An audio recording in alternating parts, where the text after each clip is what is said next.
this administration at this time in the first couple of years of the Obama administration. So we will talk about some of that and get into a variety of other issues. But I wanted to focus some time and attention this hour on the subject of abortion for a couple of reasons.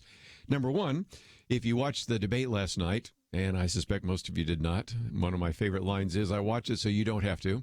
But if you did, or even if you read about it, you find that the word abortion never got mentioned. Now, let's just think this through a little bit. There are various states that are passing very liberal abortion laws. There are Democratic candidates who have been criticizing for some time some of the heartbeat bills in a number of different states, and it never came up. I suspect, I don't have any proof of this, but I suspect that it has to do with the fact that the various producers of the program, working with some of the, if you will, individuals that represented the various candidates, whoever there were, their surrogates or whatever phrase you want to use to explain them, said, let's just stay off a couple of issues. Let's not talk about the economy, because it's not a winner for Democrats right now. Let's not talk about abortion, because then that might force them to have to answer questions about post-abortions, post-birth abortions, and those kinds of things. So it just never came up. So that's reason enough. But there's a second reason that I thought would be relevant, at least for me, and that is tomorrow. I might make this as an advertisement. Tomorrow I'm going to be teaching what's called Pro-Life 101. And if you would like to attend this is something put on by the Council for Life. It's at 9:30 to 11. It's at Watermark, and even though they've asked people to RSVP, I think if you want to show up, you're welcome to do so.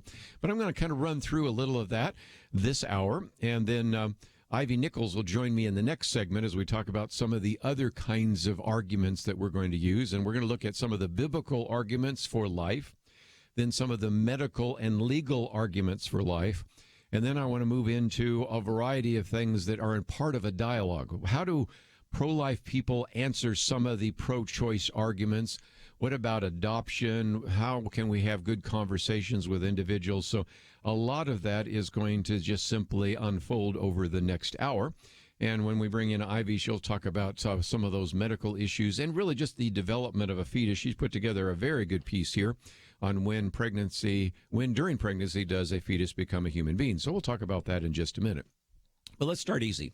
Let's say you have a Christian friend, or maybe somebody who's just become a Christian. That even works better. Who, after a couple of weeks of reading his or her Bible, comes to you and said, okay, I'm learning a lot about what's in the Bible. But one of the things that's kind of surprised me is I can't find the word abortion in the Bible. Now, I know Christians have always said that they are pro-life, they're against abortion, but I don't see the word abortion there. I wondered if maybe I missed something, so I used one of these computer programs and typed in the word abortion. No match is found. And so I thought, where are the verses that you would use to argue from a Christian point of view against abortion? What would you use? Well, again, in some of the material I've made in the past, I've talked about you have a number of verses, first of all, in the Old Testament that talk about God's care that extends to those inside the womb. Isaiah 49:1 is a classic example. The Lord called me from the womb, from the body of my mother, he named me. And then a similar kind of passage you find in Jeremiah 1, verses 4 and 5. Before I formed you in the womb, I knew you. And before you were born, I consecrated you.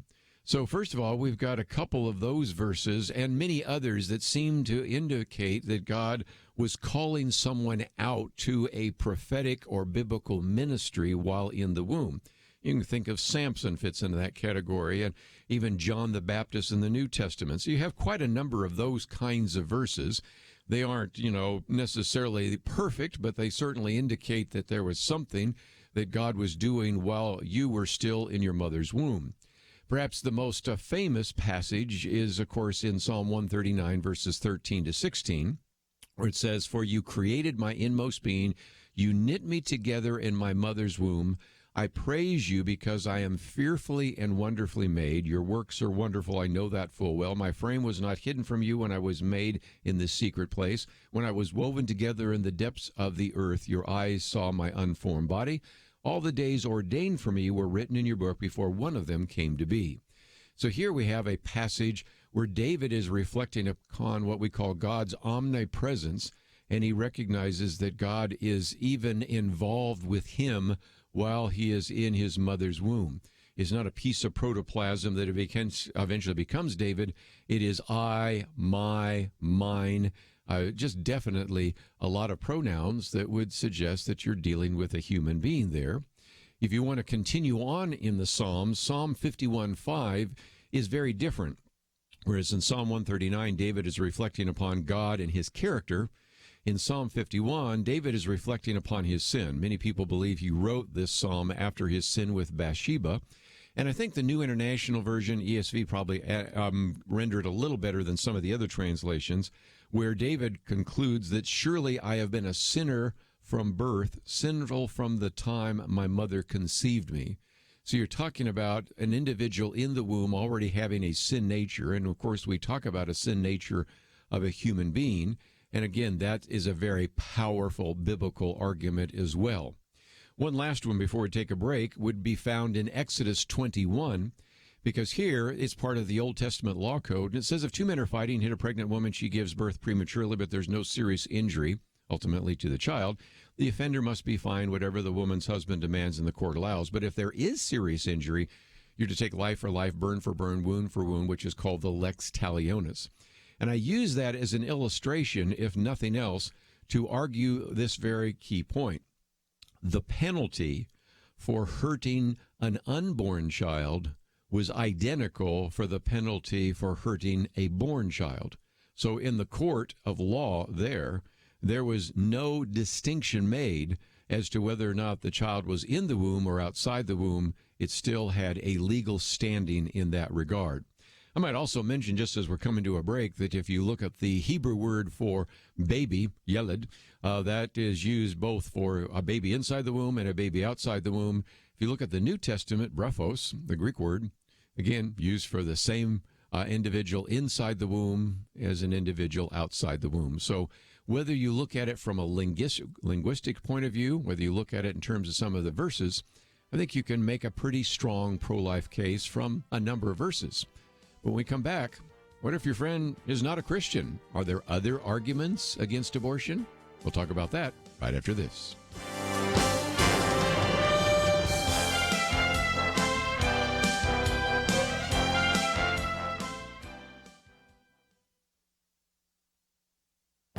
This is Viewpoints with Kerby Anderson.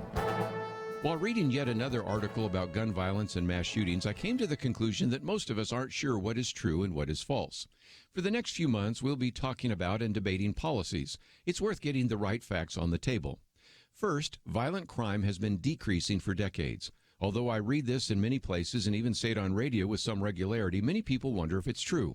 According to the National Crime Victimization Survey, the homicide rate is about half of what it was 20 years ago, and gun-related death rate is about half as well. Second, a large percentage of gun deaths in America are due to suicide. In previous commentaries, I've cited statistics from the Center for Disease Control.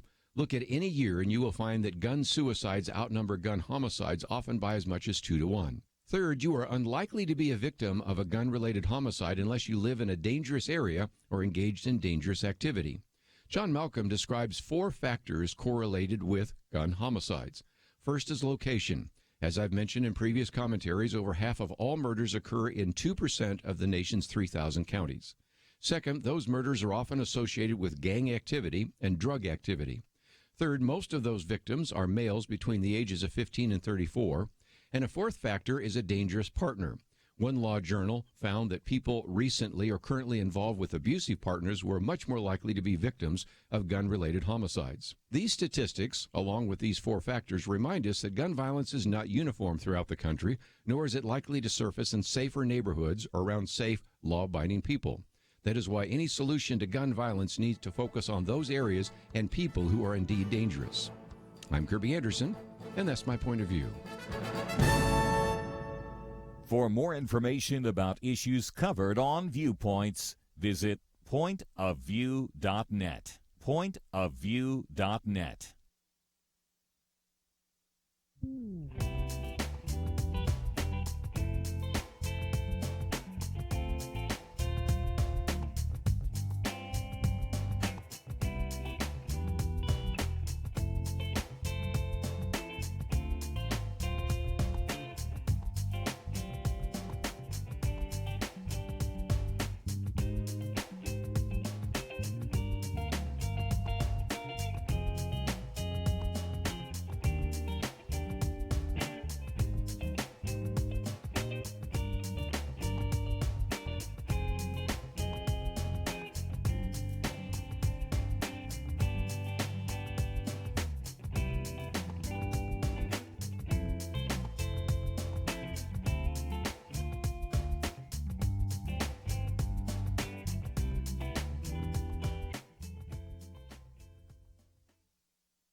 You're listening to Point of View, your listener-supported source for truth. Our topic this first teaching hour is on the subject of abortion. One of the reasons is I'm going to be teaching on this tomorrow in what's called Pro-Life 101. And again, you're welcome to come. It will be at Watermark. It's put together by the Council for Life. But just a minute ago, I talked about sort of biblical arguments against abortion. And if you're talking to your Christian friends, certainly they will find some of those verses and others that we could certainly go into as compelling. But what if you're talking to a non-Christian and says, well, I'm glad you like the Bible, but do you have any other arguments against abortion, any arguments for a pro-life perspective? And one of those would be what we might call medical arguments. And so I wanted to bring in Ivy Nichols. You perhaps have heard her. She's been on a couple of our Tuesday Millennial Roundtables. She also has written a very good piece of when is a fetus a human being and when during a pregnancy does a fetus become a human being. So, Ivy, let's talk about that for just a minute, because here's a good example of where I think medicine and science really reaffirm a pro-life perspective. Wouldn't you agree? Yes, absolutely. And so what kind of things have you found in terms of maybe the stages of development? What's going on inside a mother's womb? So it's really interesting. I actually learned a lot in researching this that I didn't already know, such as random things like at 7 weeks after conception, the fetus starts showing a preference for his right or left hand. I did not know that till I read your piece. Yeah, that's amazing. Yeah, it is. So if you also look at this article online, it has links to my different sources, and they are pretty much, I think, probably all secular sources, from doctors, from lawyers, from a school of philosophy in Iran, which is really cool. Yes. And so anyway, even the BBC has trouble defining when life begins, because at conception, all the DNA needed to make a human being is present, as well as all the chromosomes. And after that point, it's just a gradual process with different developments. But as one of the philosophers argues, there's no ontological change or change in being that occurs after that point. And I think that's an important point, because lots of times, and I will be even talking about that tomorrow, you'll hear people say, well, we don't know when to draw the line. And years ago, I did a debate at a major university against an abortionist. And he expected that I was going to be using biblical arguments, because he gets up there and reads from a prepared text about Christians that presume to know the will of God and wrench scriptures out of context to subjugate women's bodies. Well, I get up there and I just simply give him medical arguments against abortion, and one of those was this whole idea of genetics. Because at one point he was saying, well, we really don't know when life begins. So I get up there and I say, well, that's just bad biology, because sperm and egg are 23 chromosomes, haploid. Developing embryo or a full-grown human being, 46 chromosomes. Because he was saying, sperm is alive, egg's alive. We don't know when to draw the line. And so I used one good example. I said, you can do what's called a genetic karyotype, a genetic map. And I could have a high school student just down the road look at that, and they could see the difference between 23 chromosomes and 46 chromosomes. But I could do a genetic map of a developing embryo or developing fetus, if you want to use your term, and a full-grown NBA center. And the example I used was Shaquille O'Neal back then. And I said, the best geneticist at the university where you got your degree couldn't tell the difference between an embryo, a fetus, and a 7-foot-plus NBA center. So if you're looking for a place to draw the line, science has given it to us, hasn't it? That's so true.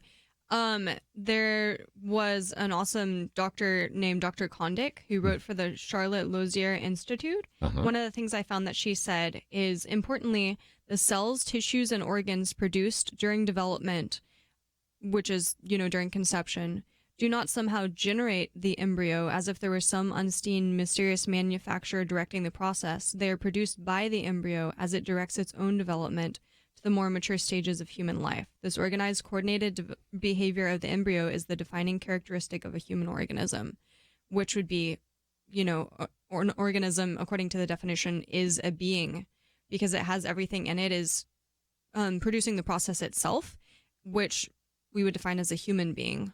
And again, if you want to find some of this material, scroll down on our website, and it says, when is a fetus a human being? It says by Ivy Nichols, and so you can actually read that and find these references.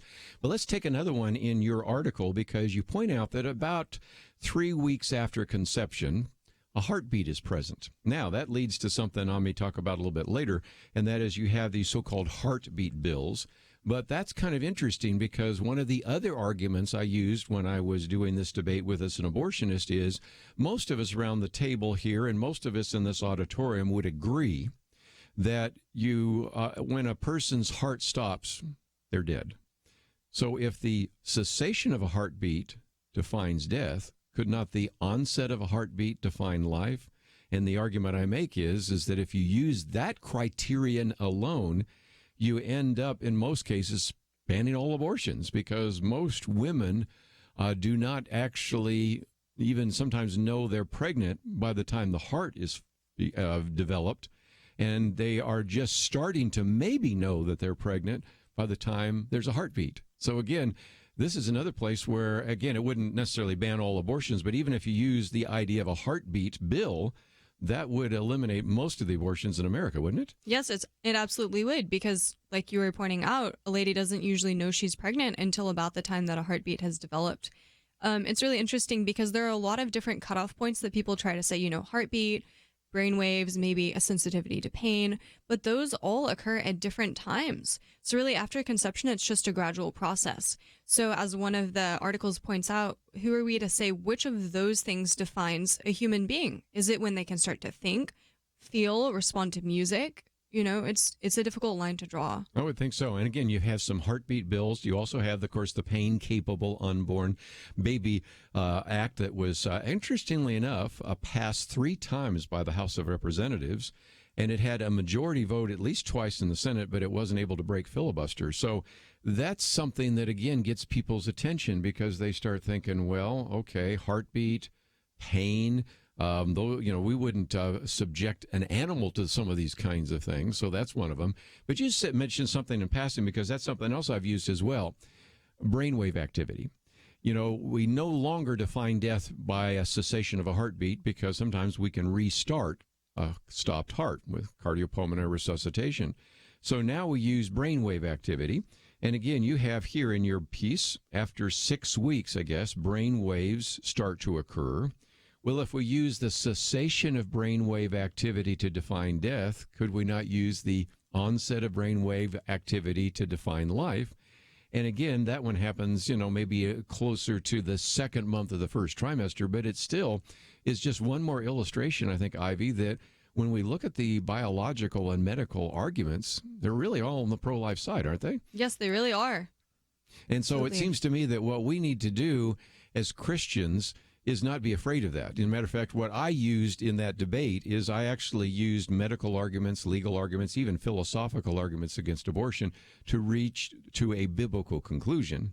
But if we're talking with a Christian, we can obviously start with the biblical ideas. But whether we look at medicine or philosophy or law or anything else that we'll even talk about today, I think you have a pretty good piece of evidence that all the arguments are on our side, aren't they? Yes, I definitely would encourage the listeners to read these because I read a good bit of philosophy during my time at college and in high school, and some of these arguments are very solid. So I think that you will really respect their arguments. And again, what you have A here lot. is just a whole kind of summary of some of the philosophical arguments, the medical arguments. Even, I'll pick out one more just before we take a break, because at the end there you say legally causing a pregnant woman to miscarry in a car accident can cause a negligent party to be charged with a wrongful death. A little bit later, I'll talk about some of those legal arguments, but we right now recognize that if you kill a pregnant woman, it's considered a double homicide. But if that woman decides she wants to end the life of her child, well, then that's okay. And it just shows you the kind of insanity that's developed ever since Roe versus Wade. So if nothing else, that's one of the reasons why we wanted to kind of cover some of this today. And so if people want this article, it looks like it's about 4 pages with lots of footnotes and things like that. That's available to our listeners, right? Yes, it is. And so again, it's on the website at pointofview.net. Scroll down to the bottom there. It says, "When is a fetus a human being?" And it's written by Ivy Nichols. We're going to have her on a lot more, but I know that I might as well give you an advance notice here. It is really busy around here today because you know what's happening on Monday. We are doing our Truth Team, and that's an opportunity for you to support our ministry, but there is a lot of behind-the-scenes kinds of things. So I wanted to just have you in for one segment. But in the future, we'll have you around, maybe join this roundtable with Penna Dexter and Kelly Shackelford and learn a lot more from some of the research you've done. But thank you for sharing that today. When is a fetus a human being? And it's on the website, pointofview.net. Thank you for having me. Yeah, thank you for being here. When we come back, let me talk about maybe one of the legal arguments against abortion. And also, I thought I'd give you just a few thoughts about how do I answer some of these pro-choice arguments, some of the rhetoric. There was a great book written years ago by Randy Alcorn. I'm going to mention it at the end, which is still one of the best books on how to answer some of the questions. And so we want to equip you to do that as well. Talking about abortion for a couple of reasons, since it wasn't mentioned yesterday at the Democrat debate, and also since I'll be teaching on it tomorrow, Pro-Life 101. We'll be right back. Point of View is committed to spreading the truth, oftentimes a truth that those in political power don't like getting heard. But the only way it can be heard is if our team stands strong together, if you do what you can to support the Point of View Truth Team. It's having an impact, as we heard recently from U.S. Representative Louis Gohmert. Everywhere I go, I hear people that you have influenced, that Point of View has affected. You have made such a difference, and you rely on people to contribute, and if they don't contribute, then that truth does not get heard. Help Point of View make a difference. Pray and consider what level is right for you. $30, $65, $100 a month, or even more. Please do what you can. 1-800-347-5151. Or visit online, pointofview.net. Look near the top right for the link that says Become a Monthly Partner. Join the Truth Team. 800-347-5151 and pointofview.net. Point of View will continue after this.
You are listening to Point of View. The opinions expressed on Point of View do not necessarily reflect the views of the management or staff of this station. And now, here again is Kerby Anderson. Back once again, and if you are just joining us, let me just give you kind of an overview. Our weekend edition, we're going to start in about a half an hour. We'll have Penna Dexter, Kelly Shackelford. They're going to have a lot to say about, first of all, just an incredible number of judicial nominees that have been confirmed, setting historic records, so we'll talk about that. His opposition, by the way, to one of these appeal court's nominees, and then we'll look at the Democrat debate, and we have a couple of other issues related to that, which we'll get into as time goes on. But I just thought that it would be good this hour to do maybe kind of a teaching on pro-life issues, since I'm going to be speaking on Pro-Life 101 tomorrow. It's something sponsored by Council for Life. It's at Watermark, and if you want to attend, if you're in the Dallas area, feel free to do so. If you'd like to get some of the material that Ivy Nichols has put together, we've posted that on the website, When is a Fetus a Human Being? And again, I will certainly encourage her to be on the program more in the future. But this is a busy day. Matter of fact, as I look over in the call room there, they're already getting all the phones set up and those kinds of things. And if I could for just a minute, we don't tend to get very many phone calls during this 12 o'clock to 1 o'clock hour because primarily we're heard in Dallas. We're now heard in Minnesota, just now being heard in Chicago, for example, and there'll be others. But there aren't as many listeners.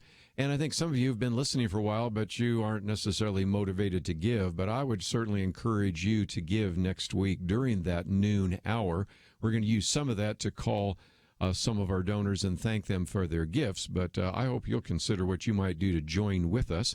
And just before we get back into this topic, let me mention that, again, some of the resources that you might want to have available to you are on the website, pointofview.net, and that's just another reason to consider supporting this ministry, because you're supporting not just the 3-hour radio program, but you're also supporting the videos, the books, the articles, all sorts of other material, including the one that I just mentioned by Ivy Nichols that you can read. She's done a great job of not only writing it, but doing the research behind it. But let me come back to my point. If you're talking to a Christian friend, you can give biblical arguments against abortion, and they might want to know some of the others. But if you're talking to a non-Christian, or you're engaged, as I was, in a debate with an abortionist at a major university, you can't assume that everybody in the room is a Bible-believing Christian, hardly. And so I use medical arguments against abortion. I use legal arguments against abortion. I use philosophical arguments against abortion. At the end, I did mention the Bible has things to say about it, but I didn't argue from my biblical presuppositions. I argued to my biblical conclusions by using what you might call common sense arguments. And we sort of mentioned one of the legal arguments just a minute ago. Ever since the decision in 1973 of Roe versus Wade, we've had this interesting dichotomy or schizophrenia where you have a situation where if a pregnant woman is killed, it's considered a double homicide. If you do something that harms the baby inside the womb, you can be charged with various kinds of things like manslaughter. But if a woman decides she doesn't want the child, then there's no legal issue at all. And so it brings me back to one of the legal arguments I used in that debate. And that is, if you go back to the decision known as Roe versus Wade in 1973, the Supreme Court, the justices at that time, primarily Harry Blackmun, said, we need not resolve the difficult question of when life begins when those trained in the respective disciplines of medicine, philosophy, and theology are unable to arrive at any consensus. The judiciary, at this point in the development of man's knowledge, is not in a position to speculate as to an answer. And my argument is that they said we won't decide when life begins. And I even had the abortionist I debated at one point says, I really don't know when life begins. I didn't have the microphone at that time, but if I had, I would have said, well, then I win. Because here's the point. The standard foundation of Western jurisprudence, the foundation of our legal system is the burden of proof is put on the life taker. The benefit of doubt is given to the life saver. If you don't know if there's life, you have to assume there is. Car accident, somebody brought into an emergency room, and they say, I'm not sure if the person's alive or dead. Let's put them in the morgue. No, of course not. They wouldn't do that. I mean, the burden of proof is always upon the life taker. This is why we have what is known as the presumption of innocence in a court of law. this argument that you are considered innocent until proven guilty. And so this was a classic illustration of violating one of the standard canons of legal jurisprudence, the idea that we've always had, that indeed we certainly put the burden of proof on the life taker, and we give the benefit of doubt to the life saver. So if you don't know when life begins, you have to act as if it is. And given all the evidence I've just put on the table, that should be enough to say we should not take life inside the womb. And so that is certainly a good, if you will, legal argument.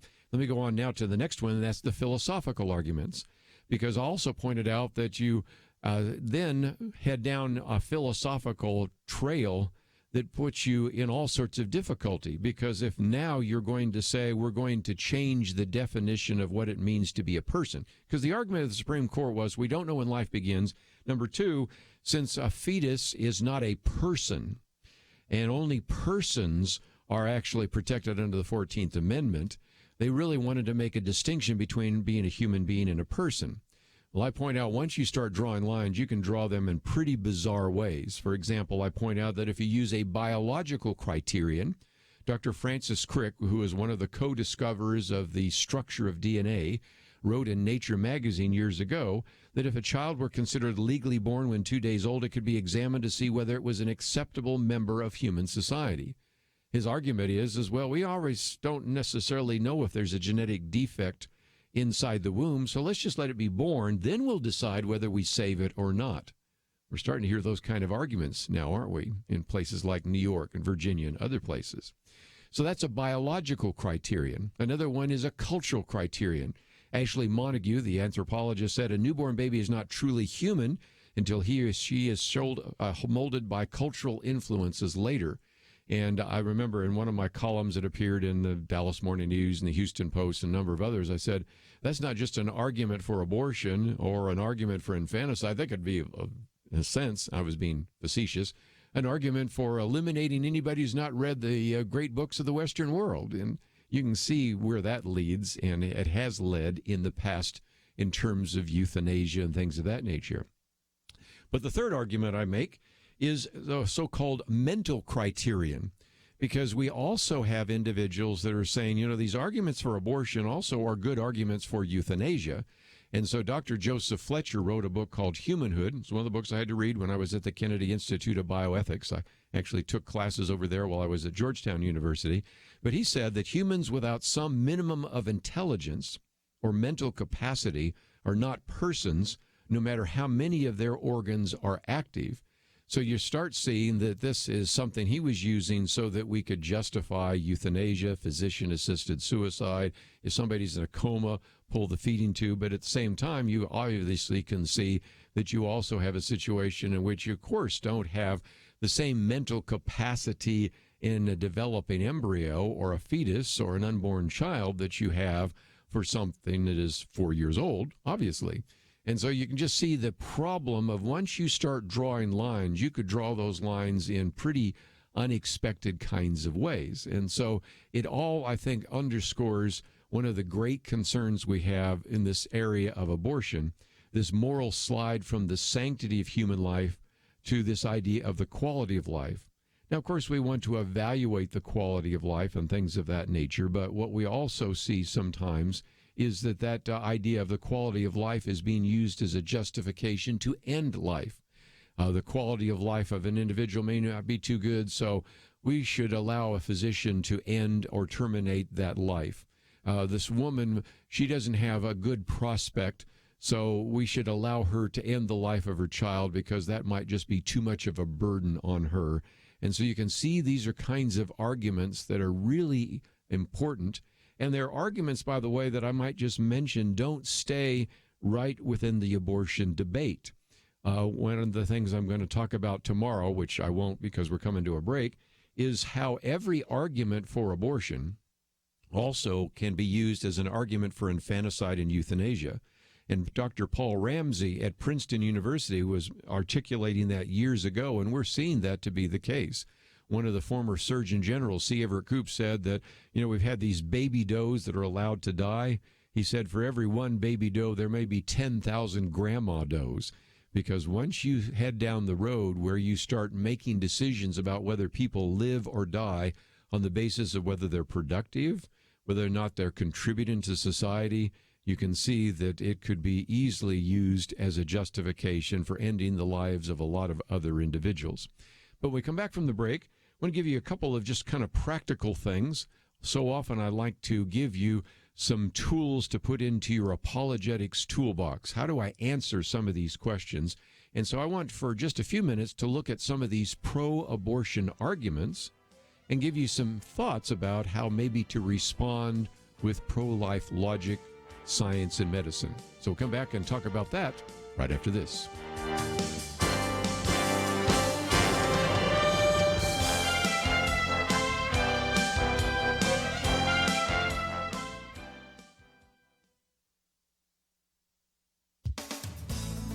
12 philosophers from across Europe, North America, and Australia recently released a letter to defend the right of members of their profession to express, quote, skepticism about the concept of gender identity, asking for open discussion of gender issues. As it stands, they say, philosophers are being censored, sanctioned for expressing their opposition to, quote, replacing biological sex with gender identity in institutional policymaking. In a recent commentary, I wondered where the feminists were on the issue of biological men competing in women's sports. Well, here they are. Travis Barham of Alliance Defending Freedom writes about them in The Federalist. Some feminist philosophers, he points out, advance the common sense idea that men who think they are women are not really women, and that women will get hurt if society pretends otherwise. So, we have what's being called turf wars, TERF. It stands for Trans-Exclusionary Radical Feminist. These feminists see their successes threatened when biological males can enter their private spaces or confiscate their athletic opportunities. Even Princeton professor Peter Singer signed on. He's joining others asking that those critical of the transgender regime that exists in academia right now not be sanctioned or censored as is being threatened. The letter argues for protection of the fundamental academic commitment to free inquiry. Here's the core of it, and I'm quoting, policymakers and citizens are currently confronting such metaphysical questions about sex and gender as, what is a man? What is a lesbian? What makes someone female? Society at large is deliberating over the resolution of conflicting interests in contexts as varied as competitive sports, changing rooms, workplaces, and prisons. These discussions are of great importance, and philosophers can make an essential contribution to them, in part through academic debate. This may be an intramural war among academics on the left. May common sense win the day. For Point of View, I'm Penna Dexter.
Now, back to Point of View, your listener-supported source for truth. Back for a few more minutes doing a kind of a pro-life 101, something I'll be teaching about tomorrow. And in just a few minutes, we're going to begin our national program and look at our weekend edition and look at some of the things happening around the country, some of the legal issues with Kelly Shackelford, assessment from Penna Dexter and Kelly Shackelford about the Democratic debate, and also some other arguments that are being made right now that maybe need to be cleared up or actually mentioned it one way or another. So let me, if I can, just while we have a few minutes, talk about a couple of what I might call pro-abortion arguments.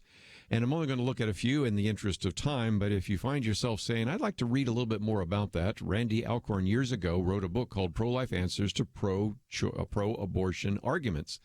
And so I'm just taking some of the ones that either show up most often or some of the most difficult to answer. Let me start out with the most difficult first. Abortion should be provided for victims of rape. Now, first of all, let me just acknowledge that in our political system, it's kind of hard to imagine abortion being banned even at the state level, if indeed Roe versus Wade was overturned, that abortion would still probably be allowed for rape and incest. But that set aside is, how do we think about this from a logical, legal, and biblical point of view? And the first thing I would point out is that that life, though conceived in the most horrific or terrible manner you can imagine, still is a life. It's still a human being. And it is sometimes easy for me to make the case for people that are somewhat skeptical by saying, well, then sit in my position, as I have now sat in this program for more than 30 years. At least a half a dozen times I've had sitting across from me somebody who was conceived as a result of rape. Now, how can I look in their eyes and say, you should have been aborted? And I know some of the circumstances of their mother's pregnancy to know that they had every reason or justification to get an abortion. So that's the first thing. Number two, first of all, let's recognize that even if rape has taken place, and I'm not minimizing it at all, we find from a lot of statistics that have been collected, and a lot of this is anecdotal because a lot of rape victims don't report, but it does seem that very few rape victims become pregnant. And then of those percentage, and it's a small percentage of those women who do become pregnant, a good number of them actually don't want to be aborted, don't want to abort their child. Even though it's horrible, they probably will give the child up for adoption. Although, again, some of those children I've met, even though their mother was raped, they were raised in that household, even though their father was the rapist. So, I can't even put my head around all of that, but that nevertheless is the case. And more importantly, there have been some studies that have been done that actually show that the argument that used to be made that by aborting the child, you would remove the trauma, there's probably some evidence to suggest that by aborting the child, you actually increase the trauma. And so that's perhaps the most difficult of issues, not trying to necessarily be unemotional about it. I have tremendous sympathy for that. I have met mothers that have been raped who have brought their children in here. I've met individuals that were a product of rape, and I certainly am sympathetic to those situations and understand the reason why people would at least want to have that exception. But I think if we're going to be honest about, are we dealing with a human being inside the womb? Yes, we are. What about the other argument we hear so often? A woman has a right to control her own body. Well, again, the way we can respond to that is that the legal system recognizes that you do not have an absolute right over your own body. We've had laws against prostitution, had laws against various kinds of drug use, all sorts of things. Many of those have been changed. There's a real desire to decriminalize almost every kind of activity, but we've never argued that a person has complete, absolute right over their own body. And if, in light of all the things you've heard over the last about 45 minutes that suggest there's a human being in the womb, then you have to actually, in a court of law, consider both the right of the mother and the right of the unborn child. And so that is the case. And, of course, so if you will, a subset of that is abortion should be every woman's right, because that's the idea that I want to take these arguments and I want to expand them to everyone else.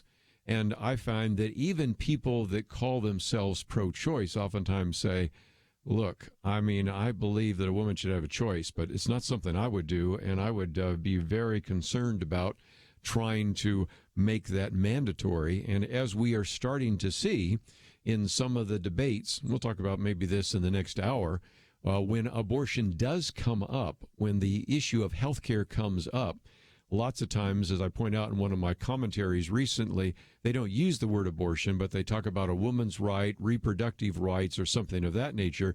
They really want individuals, that is all individuals, all taxpayers, to pay for abortion.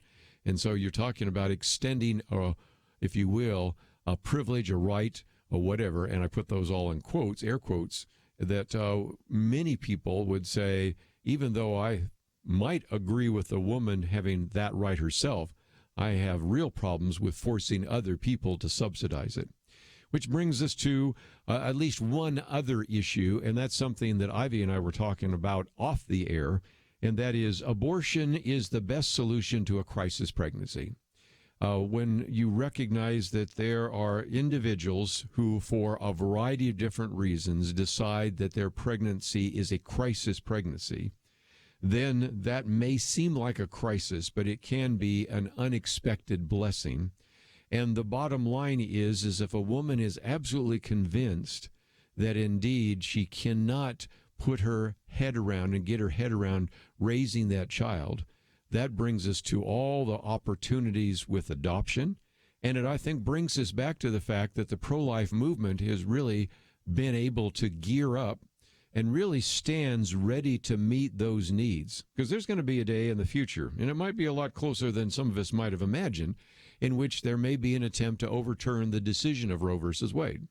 You might have 5 votes on the court now to do that if there are some others that step down and the current president or another president appoints a few other justices that look at the Constitution from a reasonable point of view and recognize there really is no right to privacy or certainly a right to abortion in the Constitution, the question is going to be raised, well, if we all of a sudden outlaw abortion nationally, first of all, what would happen is we'll go back to the states. You'd have some states that would have more abortions than others. But they say, what are we going to do with women who see this pregnancy as a crisis? And that's where I think we stand up and say there are actually 3 times as many pregnancy centers in America as there are abortion centers in America. And we stand ready to address those issues and to provide help and comfort and resources to women and to provide them with an alternative to their abortion. And that is through adoption and a variety of other actions. So again, let me just mention that if you would like to know a little bit more about some of these topics, let me mention, as I did a minute ago, Randy Alcorn's book, Pro-Life Answers to Pro-Choice Arguments. Gene Staker Garten, Who Broke the Baby? That's kind of one of the classic books. If you want to talk about how to kind of make the case for life, Scott Klusendorf's book, The Case for Life. I might even mention Kurt Young's book, The Least of These. And, of course, if you're talking about the subject of abortion and Planned Parenthood, then I'd certainly recommend the book by Abby Johnson, Unplanned, which is, of course, also a movie as well. So this has been a very quick look at just some aspects of the abortion issue and the pro-life issue. But when we come back from the break, we want to spend some time looking at the debate last night. But we'll start off with Kelly talking a little bit more about for certainly 150 different federal judicial nominees that have been confirmed, setting a historic record. But he also has opposition to 1 appeals court nominee. So what about that? We'll talk about the debate. We'll talk about the economy, and in the next 2 hours cover just a lot of topics right here on Point of View. We'll be back right after these messages.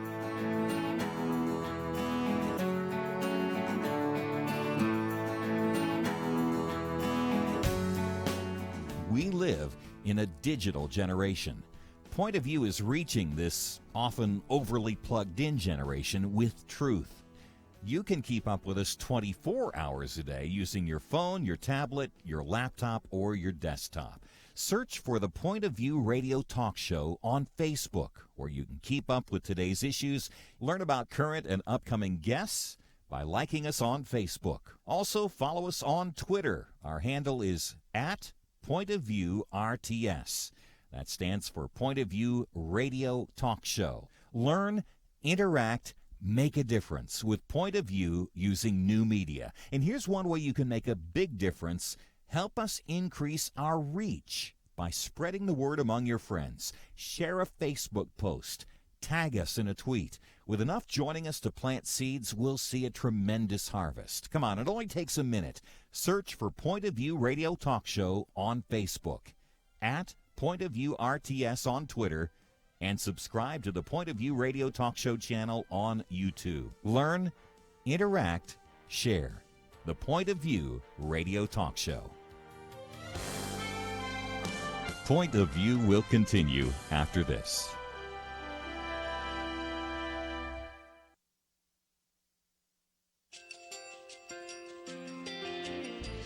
I just want to thank you so much for all the wonderful programming you have.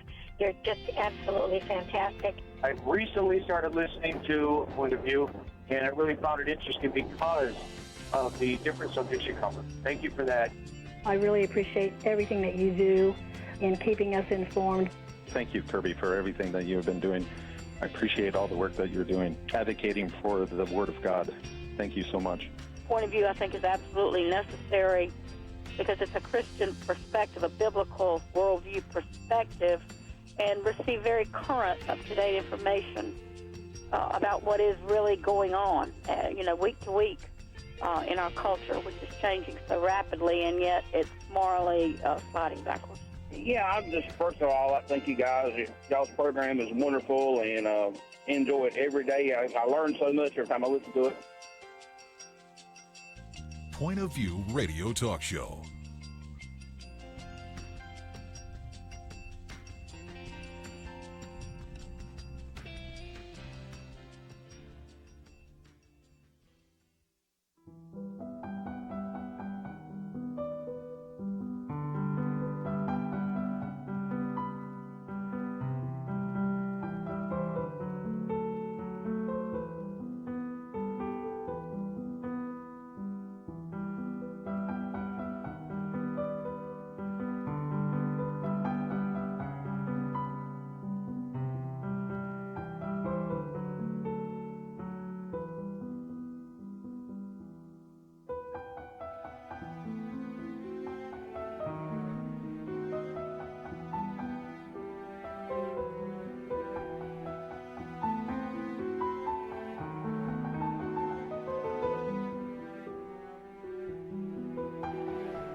Hi, this is Kerby Anderson. You know, each day we take on the tough issues and provide a biblical perspective to them. The topics we cover are wide-ranging: apologetics, theology, prophecy, creation and evolution, intelligent design, marriage, family, child-rearing, the millennial generation, trends in society, politics, economics, business, religious liberty, the Constitution, public policy, foreign policy, military policy, tensions in the Middle East, abortion, homosexuality, pornography, sexual ethics, media, technology, history, and America's godly heritage.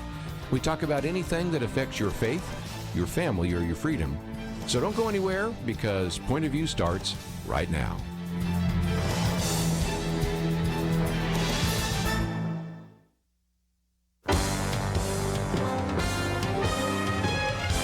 Across America, live.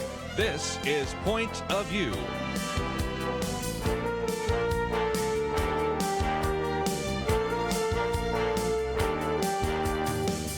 And now, Kerby Anderson. Thank you for joining us. It is our weekend edition. Penna Dexter, Kelly Shackelford, and we have a lot to cover. Going to spend some time talking about the courts and a historic milestone. And if nothing else, all week I've been talking about these flip-flops between a judge in Oakland, California, the Ninth Circuit Court of Appeals, and the Supreme Court, which I think underscores why this significant milestone of the 150th Trump judicial nominee, Penna, is so significant. What have you found? Well, this was the reason that many people who were concerned about voting for President Trump, who were on the right, who were Christians, conservatives, voted for him. And he has definitely in spades fulfilled this. One of the reasons, and Kelly can explain this a little bit better than I can, but I would say that there were some rule changes made in the Senate for confirmation, which started speeding the process along a little bit more. And, we were seeing them slow down because the Democrats were requiring so much debate and just trying to make this thing trickle along. Now it's moving faster, and it's really great. And again, 150. So again, just in case you're wondering, 105 at the federal court level, 43 circuit court nominees, and of course, most people know 2 Supreme Court nominees. And Kelly's been suggesting there may be a third here coming up sometime soon. But what is the significance of 150 judicial nominees? This more than Barack Obama or anybody else had at this time in their presidency. Yeah, it's very significant. It's 150 that have been confirmed. I want people to realize that. So these are 150 that are on the court now for life already. Yes. And what Penna just said was important because in the first 2 years, Trump was able to get 85 through. And that's a lot. But I just want you, again, do the math in your head. Okay, 2 years, 85. In the first 8 months, really, of the second 2 years, 65 so far. You're going, no, wait a second. That's a lot more. That's at a faster pace. Yes, it's because what the Democrats had been doing is really abusing some rules to muck up just the whole process. And that is, you used to have this ability that if you were a senator and you had a real problem with a particular high-level nominee, like a cabinet-level person or a judge or whatever, you could say, hold on a second, I've got a problem here. I want there to be 30 hours of debate so that you could have a discussion. And I'm going by memory here, but I'm pretty sure it's in the first 2 years of Bush. I think that was used 7 times. I might be wrong, 7 or 8. In the first 2 years of Obama, it was used 8 times. In the first 2 years of Trump, it was used 128 times. And so what they were doing is the Democrats were even objecting to people they were going to vote for just to slow things down. And so what happened is they changed the rules this year to say, no, we're not going to we'll still allow 30 hours of debate on Supreme Court and cabinet level and all that. But when it comes to these district court and other nominees, it's now 2 hours so that they can't just, slow everything down. And that's why we're moving these through. So we're now, the president has nominated and gotten confirmed 150 federal judges for life. This is really setting the next 20 to 30 years.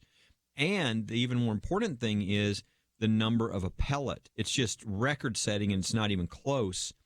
And this article that I know people can look at on Point of View is not as updated as it could be because that happened like 2 days ago. Well, what happened yesterday is 2 more federal Court of Appeals nominees were announced. So we're going to have even more. It's already a record. Yes. The federal Court of Appeals is right underneath the Supreme Court. Right. And 2 more were just nominated. In fact, I don't know. I think it's okay for me to say this publicly because I'm not saying anybody's name. But next week, there's going to be one more. Mm-hmm. And this one is a strong conservative. And it's a person that's worked with us at First Liberty. And they're going to be I think it's strong conservative. What court are they going to be nominated to? The Ninth Circuit. Here we go again. So it is incredible to see the changing that's occurring. And this is a testament to that. And I've seen a lot. I posted this. I post a lot of things on my Facebook and stuff. This has probably been one of the most shared things I've seen because everybody's like, whoa, everybody needs to know this because it's a big deal. It's the thing that nobody's watching behind the scenes that makes a long-term difference in having judges who want to follow the Constitution they're going to be in place for the rest of their lives. We've been talking on this show and also in the Outlook about flipping courts. And, even if you don't completely flip the court, it's beneficial because your chances of getting a good 3-judge panel on certain cases is better. And then we're starting now to move toward flipping some of these courts. And it's so interesting to hear about the Ninth Circuit because it's getting closer to like a 50-50 balance there, which would have, at the beginning of the Trump administration, would have seemed impossible. This one we're going to do that I think is going to be next week. That'll be the next Ninth Circuit. We'll make it 16-13. And 16-13 means it's 2 seats away from flipping. And that will happen. There's no doubt that if Trump were really reelected, the Ninth Circuit will flip. Which, can you imagine California? You better not say that too loud. Yeah. Can you imagine California being under a conservative Court of Appeals? California, Arizona, Hawaii, Alaska, Montana, Idaho, Nevada, Oregon, Washington, and Oregon. Yeah. And by the way, I might just point out real quickly, because they are actually saying that you have 7 Trump-appointed federal judges on the Ninth Circuit. But back to the bigger issue here, the Washington Times the other day did this wonderful survey, and they found that over a 2-year period, 53 of the 54 judges that ruled against Trump all came from democratically appointed presidents. And yet, on the other hand, if you looked at Republican-appointed judges, 15 of the 15, 13 did not. So you have a different kind of situation. So, again, the report says more than 90% of the Democratic-appointed judges backed the Affordable Care Act, while nearly 80% of the Republican-nominated judges found legal fault with the law. So it's pretty obvious what is happening if, indeed, this continues, and there's every reason to believe it will. Yes, and then, look, we should explain this every once in a while. I mean, it's people try to treat it like it's the same. It's not the same. Democrat and Republican. It's not that the Democrats appoint judges who get to their results. Republicans do not do that. They're appointing judges who think that their job is not to be a politician, not to get to the result. They're going to say, what is the original meaning of the statute or the Constitution? Whatever that is, that's what I'm following. And it doesn't matter what I think should be.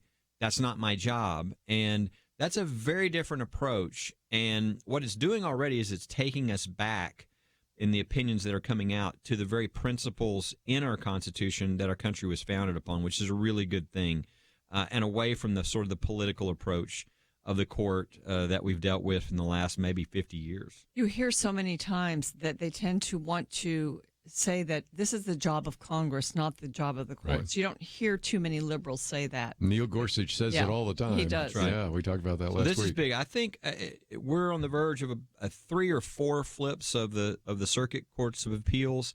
Again, the Ninth Circuit's even in range in the next few years. There are some battles. We were in a battle right now over a circuit that we can talk about when we come back. That's what we'll do. This is huge what's happening, and people need to get this and share this because people don't know that this is happening, and it's a very important issue to many people. We start out with good news, the 150, and of course there's more than that already. We'll come back. We're going to talk about one nominee that Kelly Shackelford and Ted Cruz and others are very concerned about. We'll talk about that right after this.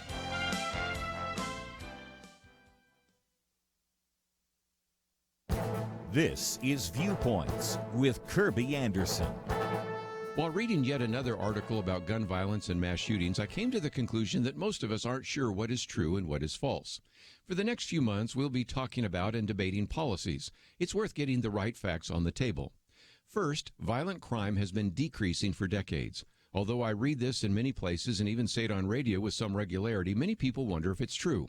According to the National Crime Victimization Survey, the homicide rate is about half of what it was 20 years ago, and gun-related death rate is about half as well. Second, a large percentage of gun deaths in America are due to suicide. In previous commentaries, I've cited statistics from the Center for Disease Control. Look at any year and you will find that gun suicides outnumber gun homicides often by as much as 2 to 1. Third, you are unlikely to be a victim of a gun-related homicide unless you live in a dangerous area or engaged in dangerous activity. John Malcolm describes 4 factors correlated with gun homicides. First is location. As I've mentioned in previous commentaries, over half of all murders occur in 2% of the nation's 3,000 counties. Second, those murders are often associated with gang activity and drug activity. Third, most of those victims are males between the ages of 15 and 34. And a fourth factor is a dangerous partner. One law journal found that people recently or currently involved with abusive partners were much more likely to be victims of gun-related homicides. These statistics, along with these 4 factors, remind us that gun violence is not uniform throughout the country, nor is it likely to surface in safer neighborhoods or around safe, law-abiding people. That is why any solution to gun violence needs to focus on those areas and people who are indeed dangerous. I'm Kerby Anderson, and that's my point of view. For more information about issues covered on Viewpoints, visit pointofview.net. Pointofview.net.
You're listening to Point of View, your listener-supported source for truth. Back once again, if you'd like to join our conversation, 1-800-351-1212.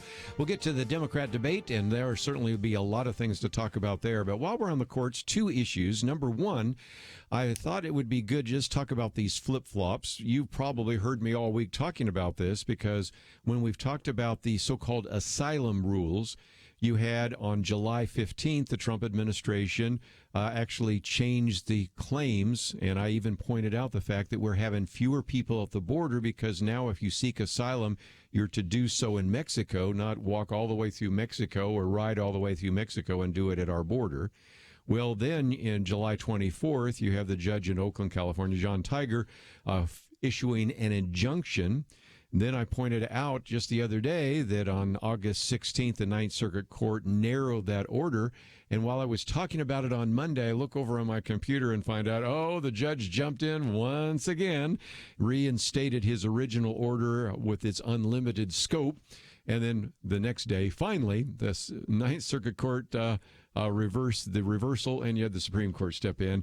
And so it's been flip-flop, flip-flop, flip-flop. And this is an injunction, so it doesn't have anything to do with the actual policy. No, just but the can injunction. It be implemented until that is totally goes and through that's the court in the Ninth system. Circuit, which now the Ninth Circuit is giving us some rulings that are constitutional. What about that? Amazing. Well, it just kind of goes to what we were just saying. We're getting more Trump-appointed justices on the court.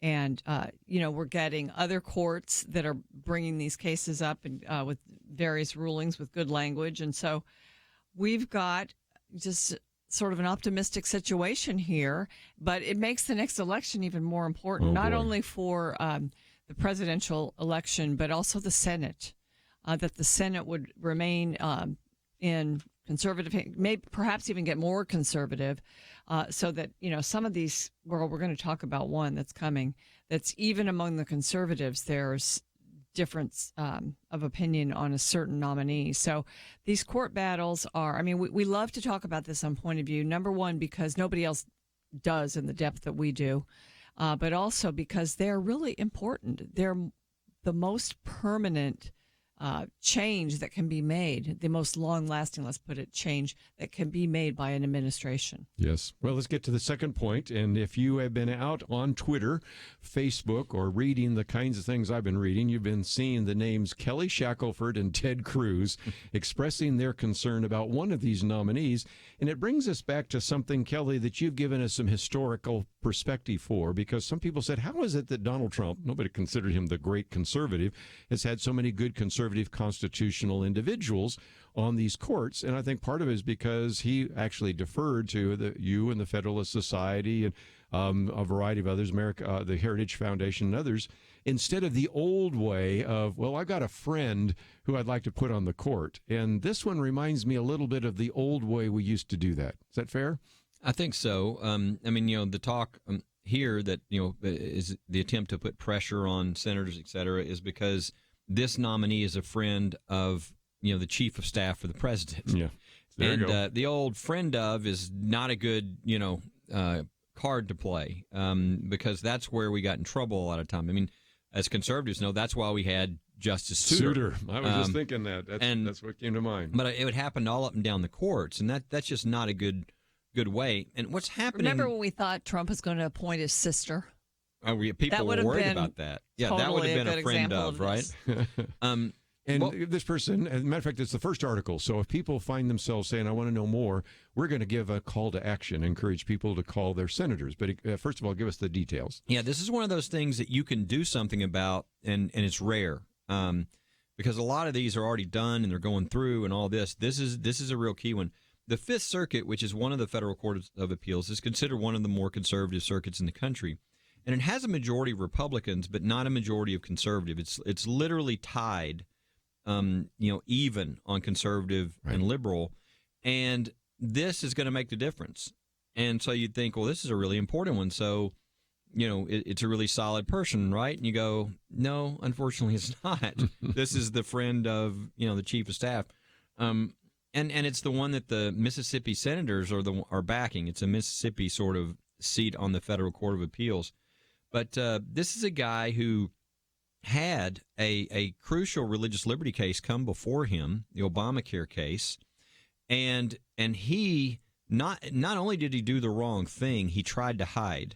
This is a very bad sign when you see judges trying to hide, because that means, on whatever your issue is, you can't. If they get pressure, they've shown their colors here.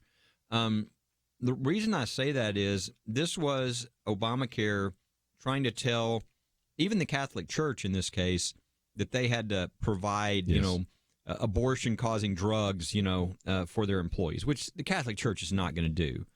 And they brought a lawsuit. Well, there was an argument that, this is not ripe yet. We got to wait until something else happens. It's just not quite there yet. Well, okay, people can have different approaches on that. But the problem is this same argument had been made just months earlier. The Catholic Church also in the area of, I think it was New Jersey, had brought the same, claims. The same law firm, in fact, represented them, one of the biggest law firms in the country, and they made the arguments. The judge there, not a conservative judge, said, you're right. It is time to litigate this, and issued an opinion. 2 months later, the same law firm, the same Catholic Church is before another judge. They point to this judge. Hey, we just won this case 2 months ago. That's precedent now. Not binding, but it's precedent on the fact that you should determine this and protect the Catholic Church. This judge, what he didn't just rule against the Catholic Church and say, no, sorry, throwing your case out of court. He refused to let them make an oral argument, and he didn't even mention, in his opinion, he didn't even mention, like he didn't know about the decision 2 months earlier. Mm-hmm. So you see what's happening. He's like trying to kind of give himself all kinds of cover and space. If somebody said, hey, Why did you do this? He wanted to be able to plead ignorance a little bit, but it didn't work because he did know. And, judges will do this at times. They'll not even mention the opinion that's against them and distinguish it. They'll just ignore it completely. Mm-hmm. Well, that's not the kind of judge you want. And now, go back even further, though. This is a guy that you're appointing on the court for the rest of his life. When you're as old, when you get to your 50s and above, and you've never been a member of any conservative group your whole life, or, you've never been a member of, like, conservative legal, Federalist Society, anything. You've never given your time to anything like that. You've never written on anything. There's not any proof in your whole life. Sounds like David Souter. Yeah. So think of the combination we just described. You've got no moorings, and you're not necessarily courageous. That's about as bad a twosome as you want for the swing vote that you're looking to appoint. So what happened? Ted Cruz asked him some very difficult questions and has come to the decision. Ted Cruz is obviously, whatever you think about Ted Cruz, he's very bright, argued 9 times at the Supreme Court, and understands the Constitution. And he said, this is not a guy to appoint to a lifetime position at the Federal Court of Appeals. But he needs one more. There's a 2-vote margin in the Senate Judiciary Committee, and he needs somebody else to join him. And so people can call, and actually there are a number of senators that I think very well might join him, but I don't think they've made their mind up yet. Josh Hawley would be one. So they all met with him and interviewed him, and he's able to convince them, perhaps, that he's not such a threat. So our listeners in Missouri could call. Our listeners in Tennessee could call. Right? Yeah, Marsha Blackburn is another one that I think very much. I mean, if you're pro-life, this is not the person you want. He's not going to make the courageous decision when the difficult thing comes before him. So whatever your issue is, but I think especially on religious liberty, he's shown himself to be not a judge you would want. But I would think of Missouri with Josh Hawley. Call Josh Hawley, encourage him to oppose Oserton. I would think that Tennessee with Marsha Blackburn. I think Joni Ernst too. She has not come out as to where she is, and she's solid on these types of things. And I also think Senator Kennedy in Louisiana. Okay. Those are all people. Unfortunately, allegedly Mike Lee has coming out the wrong way on this. What about Lindsey Graham? Lindsey Graham is going to support him, which doesn't surprise me. I mean, you got the chief of staff for the president. This is his friend, So, but all we need is another one to join. Right now, we've got one senator showing principled leadership. No, I'm not doing the friends of thing. We're going with who we need, what kind of judge we need, and that's the whole reason why everybody's so excited about the numbers of good judges that are getting on. This is the type of thing that everybody thought we were getting away from. And so it's a chance for people to call in and talk to your senator and encourage them to stand up on this. American Family Association is doing so as well. Let me just mention again, that is the first article there, and especially for those of you in Missouri and Iowa and Tennessee and a couple of other places, Louisiana, those would be some action items. Why should you become a partner with Point of View Radio? Because for decades, this team has made a significant difference in lives and communities across the nation. Because America is dying for lack of biblical wisdom about life and culture. You should give because your gift will make possible cutting-edge information on issues that matter, information you won't hear anywhere else. Why? Because your gift will change lives, because you'll influence our culture with biblical truth, and because you can make a difference for the future. Our nation needs a truth team very badly. Support Point of View Radio today at pointofview.net. Click on Join the Truth Team and choose your level of support. Pointofview.net or call 800-347-5151, 800-347-5151, or mail that first donation to Point of View, Box 30, Dallas, Texas 75221, Box 30, Dallas 75221. Point of View will continue after this.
are listening to Point of View. The opinions expressed on Point of View do not necessarily reflect the views of the management or staff of this station. And now, here again is Kerby Anderson. Penna Dexter, Kelly Shackelford. It is our weekend edition. We're going to get into the Democratic presidential debate in just a minute. But we did give you an action item, and I know that you oftentimes like to respond, and we've made it fairly easy for you most of the time. But this one happened so quickly that let me just encourage you to get something to write with.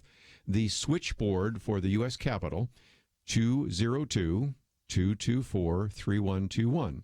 202-224-3121. It's on our website. You can find it easily. Of course, you can find it by doing a Google search. But what you can do then is ask for your senator, and I would say that at least the people that we've been talking about at the moment, Kelly, that perhaps could do the most good would be those in those four particular states that we've mentioned. We could add Texas. They could call for Cornyn. Cornyn or something like that. Cruz has already stood up, but Cornyn hasn't done anything yet. So you got Cornyn, you got Hawley in Missouri, you got Blackburn in Tennessee, you got Ernst in Iowa, you've got Kennedy in Louisiana. Those would all be, I think Josh Hawley would be at the top of that list. He's a lawyer and has been speaking out on these issues. But it would just be so great to see somebody stand with Senator Cruz, and this thing would be over. And sort of this process of doing things this way, I think, would be over as well. And I might just mention, you might say, okay, you only said the person's name once. It's Ozerden. But again, we have all of that on the article here, which shows, first of all, the opposition by Ted Cruz. And it has some quotes from Kelly Shackelford. So if you're looking for some talking points, the first article we've posted is there. And Kelly, you said something in passing, but let's come back, because I could have brought Tim Wildman in here today to talk about that, but since I had you, there was no reason. So, Tim, we love you, but Kelly can speak to that issue. But when American Family Association, which is in Tupelo, Mississippi, has a Mississippi nominee to the Fifth Circuit Court of Appeals, and they're mobilizing their entire organization to go out against him, I think that tells you everything you need to know. If he was a solid, believer, conservative, whatever, I think they would know. They're in Mississippi. They know all the friends they have in Mississippi. So it tells you something. But it's a really important seat. Again, most of these nominees have been so great. Everybody's been moving them through. This is sort of the old process that we thought we had stopped. And I think it would be really important to do so at this point. I mean, this could begin moving things in a different direction that I don't think any of us would like. This goes to show we've got to look at every nominee, too, it's especially for sure. to these important circuit courts. Yeah, and you got another one coming up that I think we like as well. So I don't want people to think that all of a sudden something has gone the wrong way. And not every batting cage winner actually does very well. Sometimes you miss one and whiff one, and that's one of these ones where I think influence was maybe too much. But what about this new nominee? Maybe we'll at least mention the name so when they see him confirmed, we can feel successful as well. Now, this is a very qualified nominee. He already works in the Trump administration right now. Stephen Menashe. Yep. Rachel Maddow came out against him. He's Jewish. He's getting, a lot of these folks that are appointees are get attacked if they're strong religious people. Oh, right. That's true. And it turns into a battle that's really unfair, with almost a religious test. Well, and if they're smart and they write when they're young, they use that against them because they're thoughtful, and they say, "Oh, look," and they'll get one little line out of their deal and try to make them into some crazy extremist. Menashe's an example of that. I mean, he wrote a lot when he was younger, and it shows. It's exactly actually the type of very thoughtful, in-depth writing that would make for a great judge. Somebody's going to be thoughtful and also follow the law. In his case, he's not a political appointment. His whole deal is judicial philosophy and really, being a judge of restraint. Yeah, right now we also have this sort of politically, correct, racist sort of things that you have to fit into to be anything in this country. And so they're trying to bring some of that against him, but he's accused of attacking multiculturalism way back then. And if you look at the way those papers and writings are written, it really makes a lot of common sense. And so it's unfair sometimes the way these things come up, and they're hard to articulate and explain. But basically, he's a very good guy. He's up for the Second Circuit, which is up there in the Northeast, And that's another one that's such an important. And this is the seat it's a seat that would flip. Yep, it would flip the circuit. And he has, as we said, he's been writing for a long time. And some of the things that you say that make sense back in 2000 now can be distorted. And so that's sort of what's coming. My favorite was the attack against him as being anti-Semitic. Yeah, when he's Jewish. And he's the guy you want on there because you've got a case up there of some anti-Semitic kinds of laws that are in that area. We have a number of synagogues we're representing in that circuit that, that it'll be great to have good judges up there. So, but again, summarize all this. A lot of 150 confirmed for life already. 2 more appellate nominees announced this week. Stephen Manasse's under attack for the Second Circuit, so people need to support him with all your senators. And then this other one is Judge Ozerton, and this is for the Fifth Circuit. And Ted Cruz has already stood up, which is really significant. But we need one more. And I think the key states probably are, or the key senators are probably Josh Hawley, Joni Ernst, Kennedy, and Marsha Blackburn. Yeah, those would be ones, and even Cornyn in Texas. So there's 5 right there. So everybody can. How long does it take? You can in a minute. You can pick up the phone, call, and say, I really appreciate what you've been doing, because all of these people are on the Judiciary Committee. I really appreciate what you've been doing. I sure hope you will stand with Ted Cruz and against this Judge Ozerton. We need really solid people put on the courts, and we don't need somebody who's bad on religious liberty, and somebody who's really ducked and covered on religious liberty, which is what he did, and really throw the Catholic Church out of court in the Obamacare case. That's not what you're looking for on the court for life. So again, you hear those kinds of things on Point of View, and next week when we have our Truth Team, I hope you'll consider that, because we'll be coming to you asking for your financial support, as we oftentimes do. And we've got tools for all of this at pointofview.net. We do, and so you can go to the website. The first article there is one that quotes Ted Cruz, it quotes Kelly Shackelford, and you have your marching orders. Okay, I want to get a few comments around the table here about the debate. By the way, we're talking about anti-Semitic. We had, interestingly enough, Dennis Prager sitting in that chair just the other day. Really? So it was kind of fun to have him talk about that issue and how he just can't even believe it as a Jewish person, how people would suggest that, of course, this particular judicial nominee or Donald Trump are anti-Semitic. But nevertheless, that's another issue. But we last night actually had 10 on the same stage. This is the first time, Penna, that we had Elizabeth Warren being able to respond to and talk directly to Joe Biden. And so in some respects, it was unique. But again, I'm ready to do a little more culling, because there were a lot of comments, but it's becoming more and more obvious that the big 3 are the ones that are going to get most of the attention in these debates, and so far getting most of the money and most of the kind of support and even the kind of attention in the media.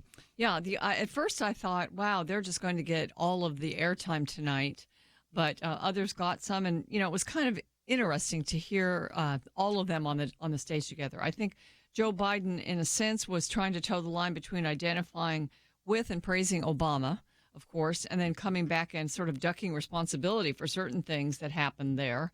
And so that was, interesting to see. But I did see a little bit more clear-headedness than we've seen other times. I think he was prepared. He's ready for some of the questions. He presented himself as more fiscally reasonable than the 2 to his left and right, especially on the issue of health care. And, he was challenging them on how are we going to pay for this? Yeah. And so that, that's good. I'm glad to see all that, because I think when you come right down to it in the end, especially if the liberals are actually the nominees, the socialists, if they're the nominees, it's going to really, come back then and sort of show how dangerous they are when you've got even now a Joe Biden pointing that out. Yeah, I thought it was a better debate for the Democrats than the ones before. I mean, obviously some of the positions they're taking, Medicare for all, and some of these, the Green New Deal and all these things are just outrageous when you look at the price tag. But they weren't asked some of the questions that showed how extreme some of these things are. I mean, you think of the, covering every illegal immigrant's health insurance when they all raised their hand. There was no moment like them for like that last night. No. So I think they fared a little better in that way. And I thought it was just mainly a discussion amongst themselves for how far to the left they want to go in that discussion. And I thought Biden, he stumbles still. At all times, he stumbles a little bit over his words, but he didn't make any major gaffes last night, which is better than he's been doing. And I just wish, it's just not going to happen. But I mean, if Biden were smart, I think he would hold his line on being the moderate and reject and not being drug into the Green New Deal and all these things that really can't be paid for. He did that a little bit with health care, but he's not done that in numerous other areas. He's allowed himself, to go against his position on life and a number of other things that I think are going to really hurt him if he does win the nomination. A lot more to cover, but if you would like to join us, maybe you have some thoughts about the debate last night or about these candidates, 1-800-351-1212. We'll be right back.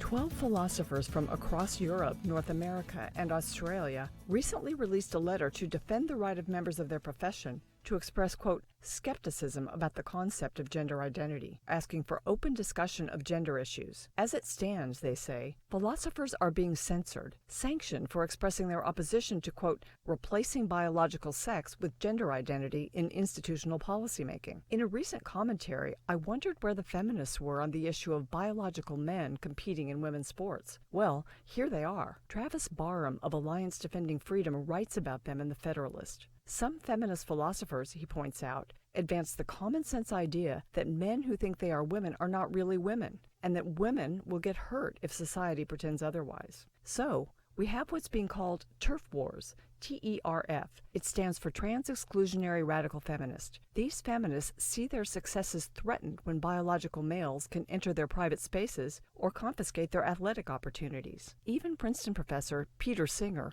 signed on. He's joining others asking that those critical of the transgender regime that exists in academia right now not be sanctioned or censored as is being threatened. The letter argues for protection of the fundamental academic commitment to free inquiry. Here's the core of it, and I'm quoting, "Policymakers and citizens are currently confronting such metaphysical questions about sex and gender as, what is a man? What is a lesbian? What makes someone female? Society at large is deliberating over the resolution of conflicting interests in contexts as varied as competitive sports, changing rooms, workplaces, and prisons. These discussions are of great importance, and philosophers can make an essential contribution to them, in part through academic debate. This may be an intramural war among academics on the left. May common sense win the day." For Point of View, I'm Penna Dexter.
Now, back to Point of View, your listener-supported source for truth. Back once again, if you'd like to join our conversation, 1-800-351-1212.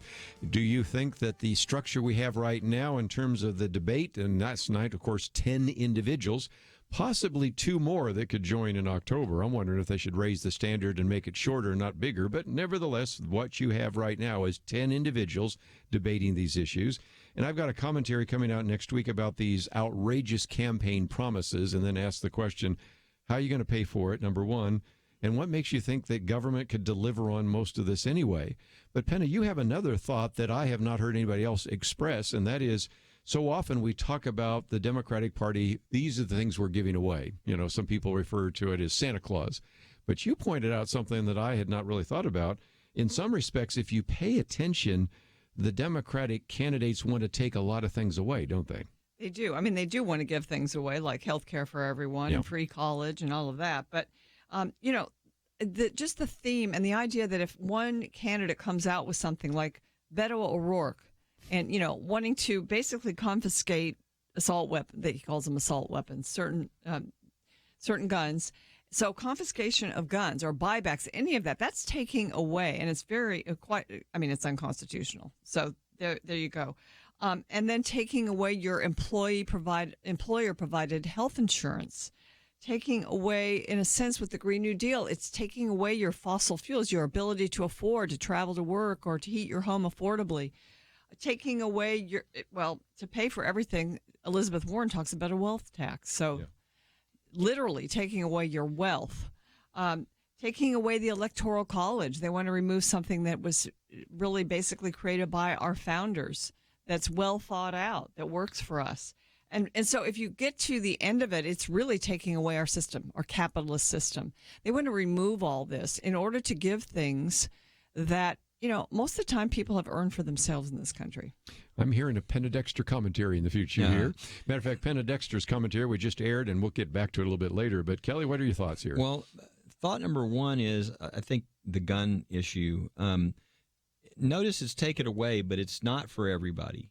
For instance, all of these people, these politicians at these high levels that want everybody else to not have access to these weapons, all their armed guards have these weapons.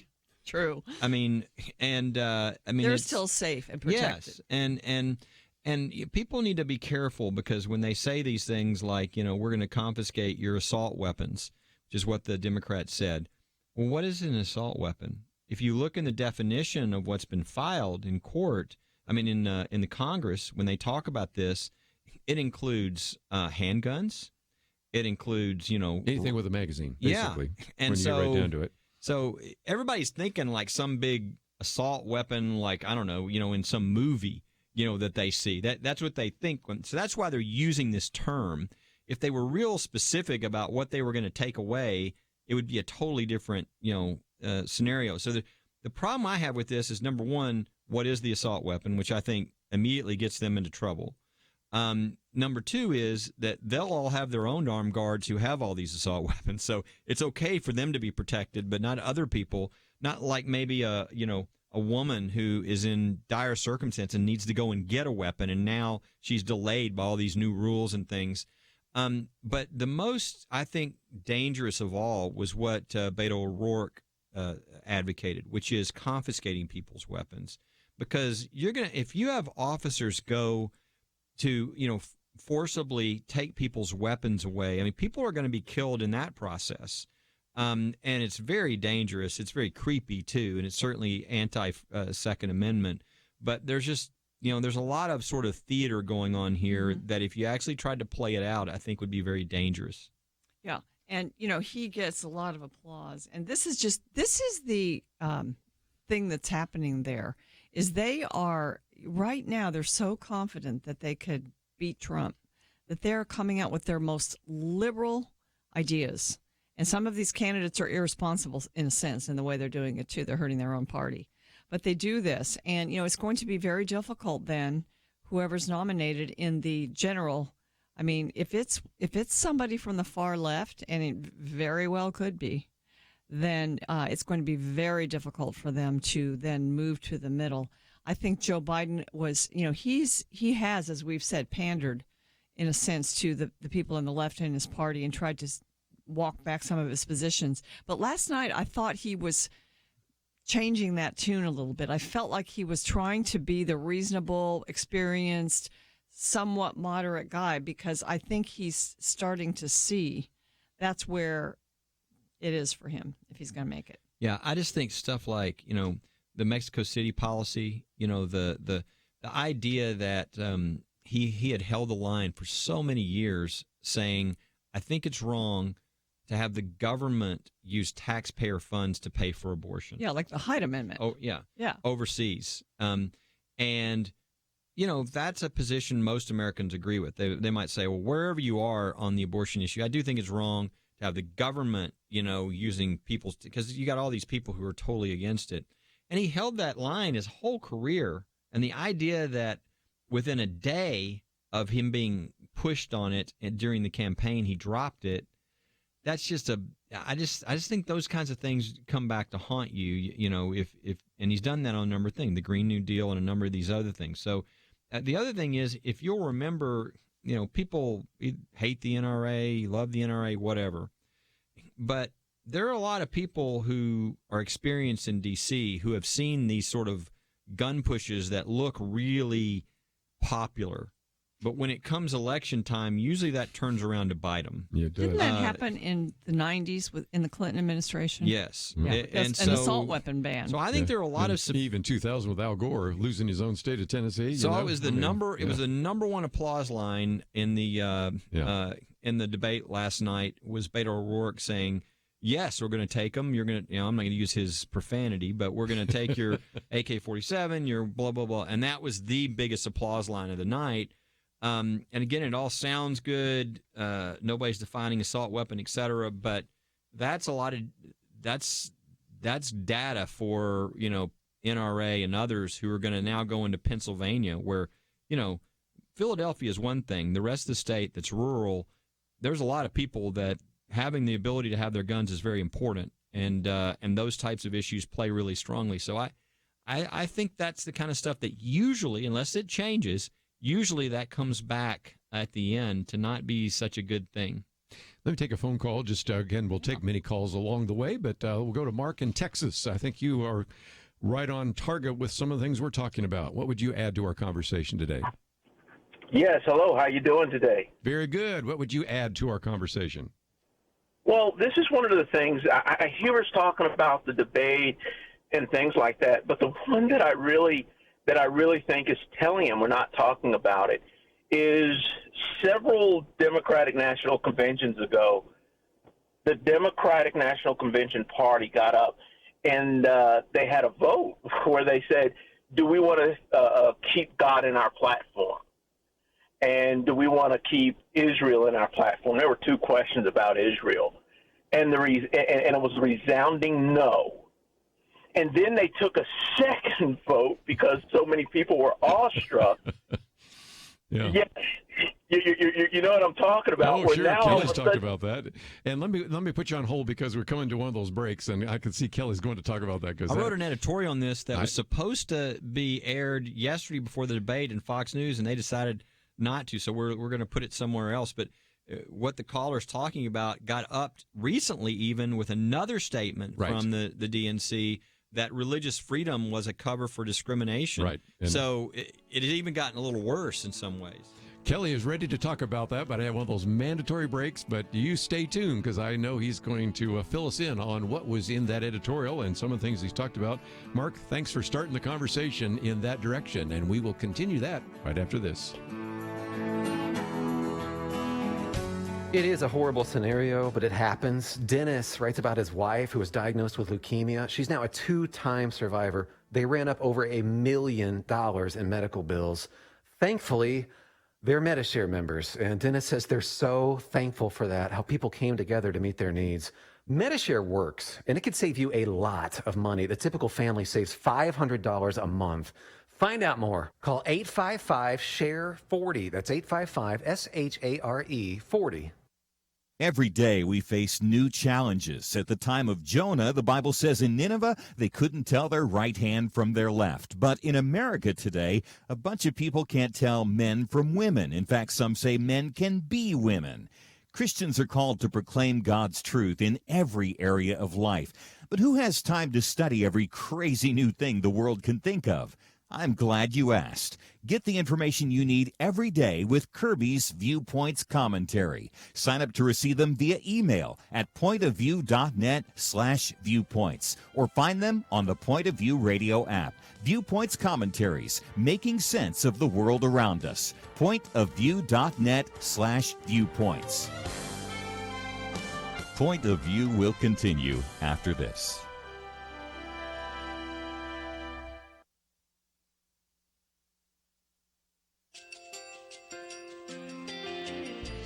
I just want to thank you so much for all the wonderful programming you have. You're just absolutely fantastic. I recently started listening to Point of View, and I really found it interesting because of the different subjects you cover. Thank you for that. I really appreciate everything that you do in keeping us informed. Thank you, Kerby, for everything that you have been doing. I appreciate all the work that you're doing, advocating for the Word of God. Thank you so much. Point of view, I think, is absolutely necessary because it's a Christian perspective, a biblical worldview perspective, and receive very current, up-to-date information about what is really going on, week to week in our culture, which is changing so rapidly, and yet it's morally sliding backwards. Yeah, I'm just, first of all, I thank you guys. Y'all's program is wonderful, and enjoy it every day. I learn so much every time I listen to it. Point of View Radio Talk Show.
Hi, this is Kerby Anderson. You know, each day we take on the tough issues and provide a biblical perspective to them. The topics we cover are wide-ranging.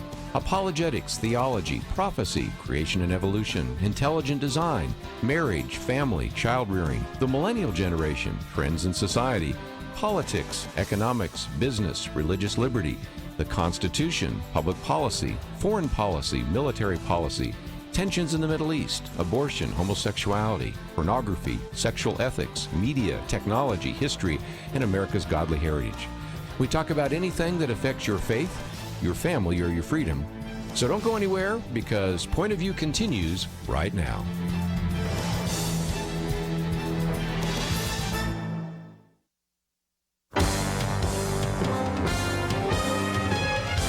Across America, live.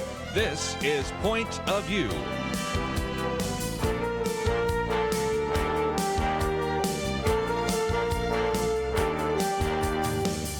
And now, Kerby Anderson. This hour, we're going to continue our conversation about the Democratic presidential debate. And one of the things that occurred to me are the various topics that never got mentioned. One of those is the issue of abortion. And by the way, we have this article about Mayor Pete, care for creation, but no care for babies. Didn't talk about the economy. We've got this piece by Larry Elder about how the media sometimes badmouths the economy, I think, for their ends.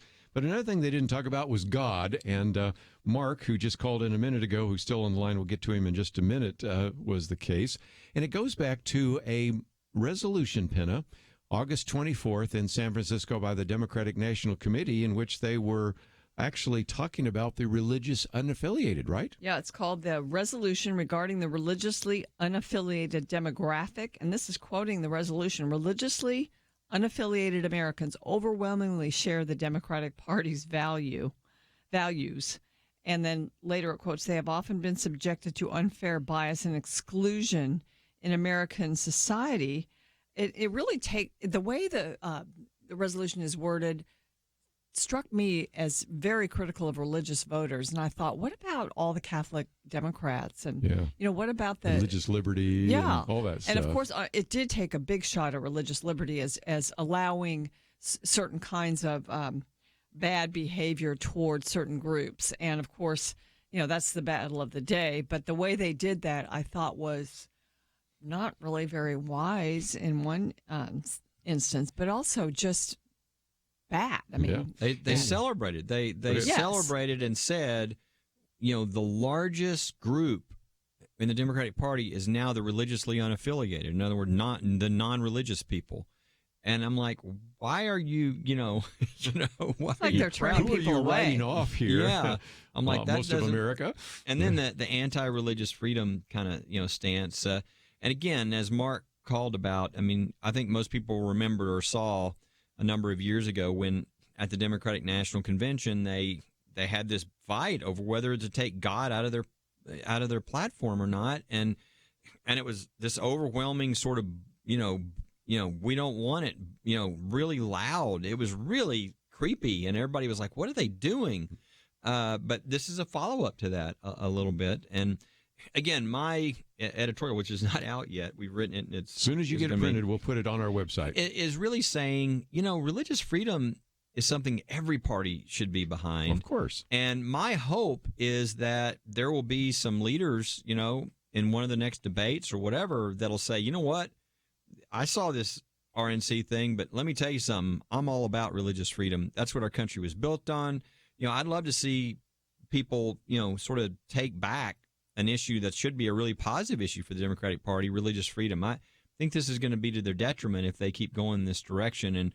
But there's chance for the different people vying for the spot to sort of really stand up. I mean, it's a huge polling positive. If you ask people about religious freedom, I mean, most people in this country realize it's a good thing, and it's what our country was built upon. And I'm hoping they'll get back to that. And there's a chance to do that with some of the candidates if they're willing to. And, that's part of this is what media outlets are going to be willing to ask some of these questions. Because, like, for instance, last night you mentioned, Kerby, that they didn't talk about abortion at all. Well, that media group that was up there from ABC, they're not going to ask about abortion because that whole idea of the late term abortions is out there, and to have to defend infanticide is really not what anyone wants to do. And then on the economy, I mean, they're all allowed, they all talk up the recession or a recession that they think is going to happen under Trump. But no one asked them about this. I was amazed they weren't asked about a looming recession because they're all talking about one. Yeah, I think it's odd when you don't ask the questions that Americans care about most. Mm-hmm. And most, it's how are they doing? How do I have a job? Do my kids have a chance to get a job? What is the economy like? What is the job situation like? Where are we trending there? Now, obviously, maybe they didn't want to talk about that because there's been, 6 million new jobs and all this. But you know what? If they're going to be ready for a showdown with President Trump, they better be ready to talk about that. If I'm sitting in that crowd trying to figure out which Democrat do I want to represent me, I'm going to look at that and go, who's going to do the best job handling this? And so I think it would be to their benefit if they just look at what are the things that American people care about, number one, number two, number three, and let's start talking about those things and see where their positions are and see how they handle those questions. Well, Mark, let me come back to you. You've been so patient to hang with us, but you really started a conversation about the flip-flops and taking God out of the platform and taking Israel out of the platform. So any final comments before I let you go? Yeah, just this, and I really do appreciate you allowing me to speak, but just this. When that happened at the Democratic National Convention, they took the second vote, and a lot of people were pacified and said, oh, we're good. They didn't mean it. If anybody thought that they didn't mean it, let's look at what President Obama did let's look at what President Obama did to Israel in the UN as he left. He voted about some very some things that were going to hurt Israel. And it was, I believe, Britain that stepped in order to cast the vote to stop what was happening. Yes. So. Good point. Well, I'm coming to a break in just a minute, but it's one of those things where you just say, why are you alienating people? And I thought I'd put one more on the table real quickly because you had Mayor Pete Buttigieg as well as a couple of others that said, basically, if you're a Trump supporter, you're a racist. Now, just think that through for just a minute, because the standard response from most politicians is, I believe in the wisdom of the American people, even if behind the scenes they say, I think these guys are a bunch of idiots. They will always say that because you don't want to alienate somebody who potentially could vote for you. When you take all the people who voted for Donald Trump and label them that way, it's almost like they're just writing off whole sections of our society. Well, it's just what Hillary did with the deplorables, right? Mm-hmm. And Mitt Romney got in trouble with that kind of a comment. I'm trying to remember his quote. But 47%, yeah. Yeah, the 47% or whatever. Americans don't like being categorized in huge blocks as bad people. And I think I wonder why. I think the racism stuff last night, too, I think a number of people mentioned that. And you know what? Even if, and we've had people call in, I think Trump's a racist or whatever. The normal American, doesn't like calling people names. That's not what we're looking for in a leader.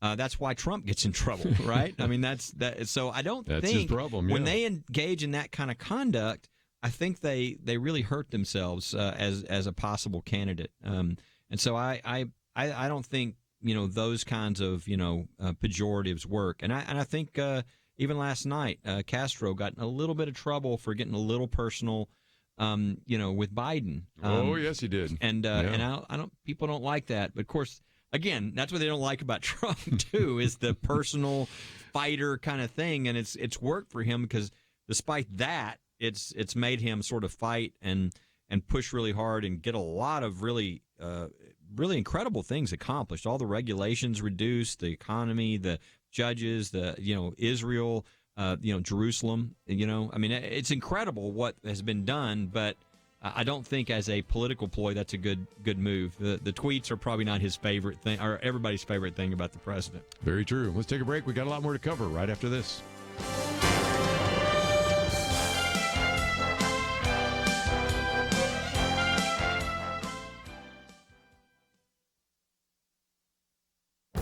This is Viewpoints with Kerby Anderson. While reading yet another article about gun violence and mass shootings, I came to the conclusion that most of us aren't sure what is true and what is false. For the next few months, we'll be talking about and debating policies. It's worth getting the right facts on the table. First, violent crime has been decreasing for decades. Although I read this in many places and even say it on radio with some regularity, many people wonder if it's true.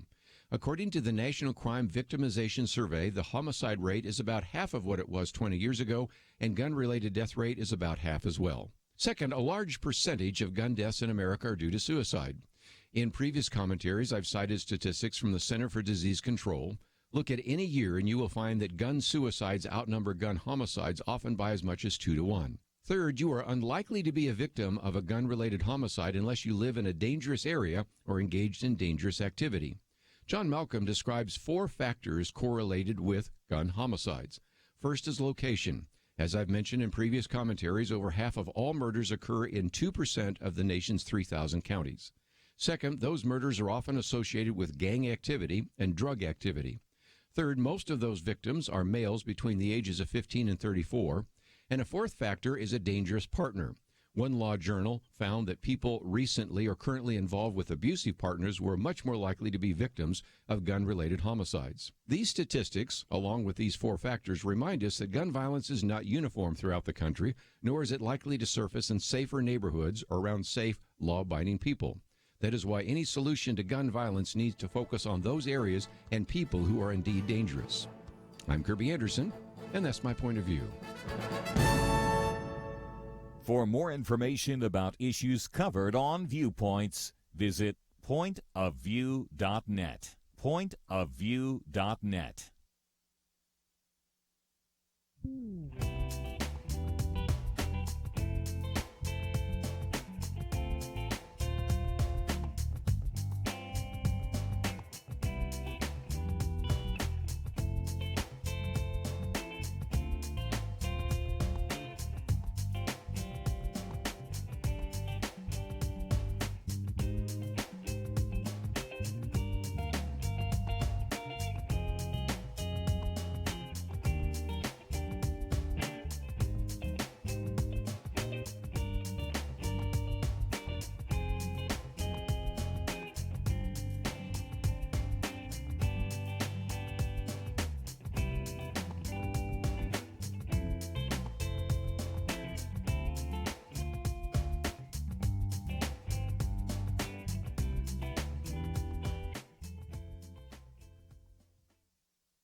You're listening to Point of View, your listener-supported source for truth. Back once again, we talked about one of the things not mentioned last night was God. One of the other things not mentioned is the economy, so we're going to get to that in just a minute.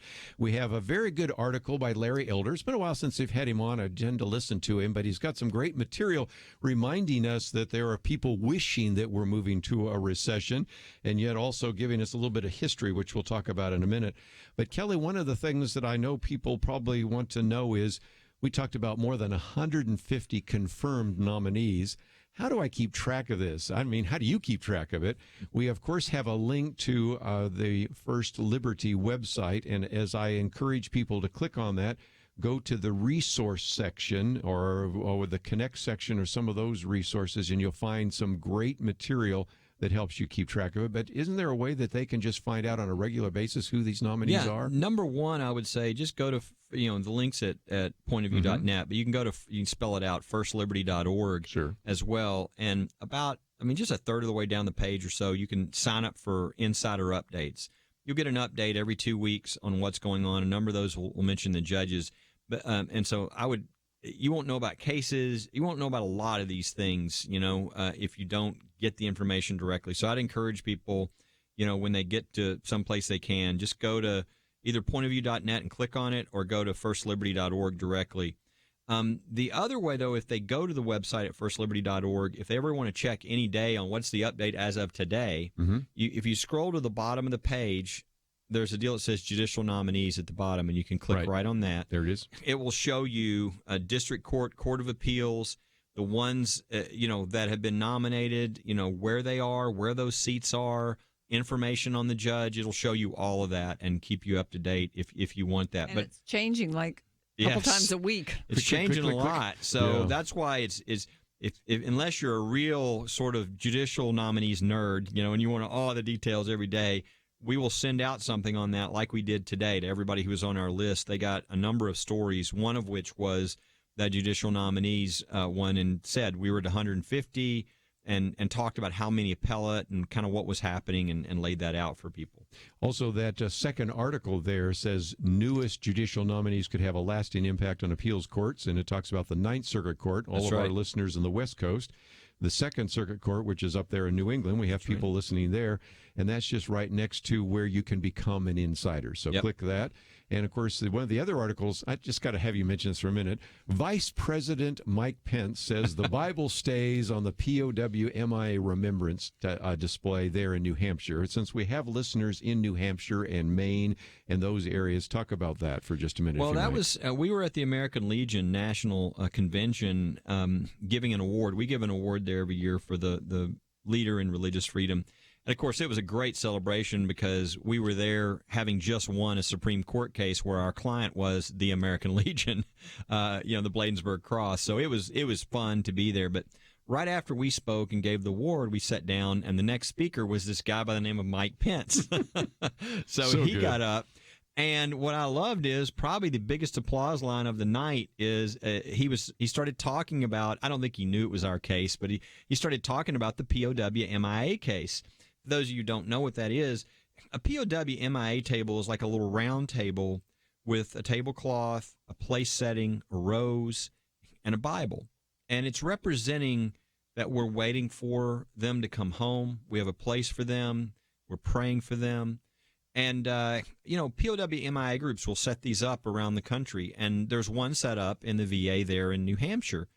And the Bible in that case was given by a guy by the name of Herc. Herc is 100 years old.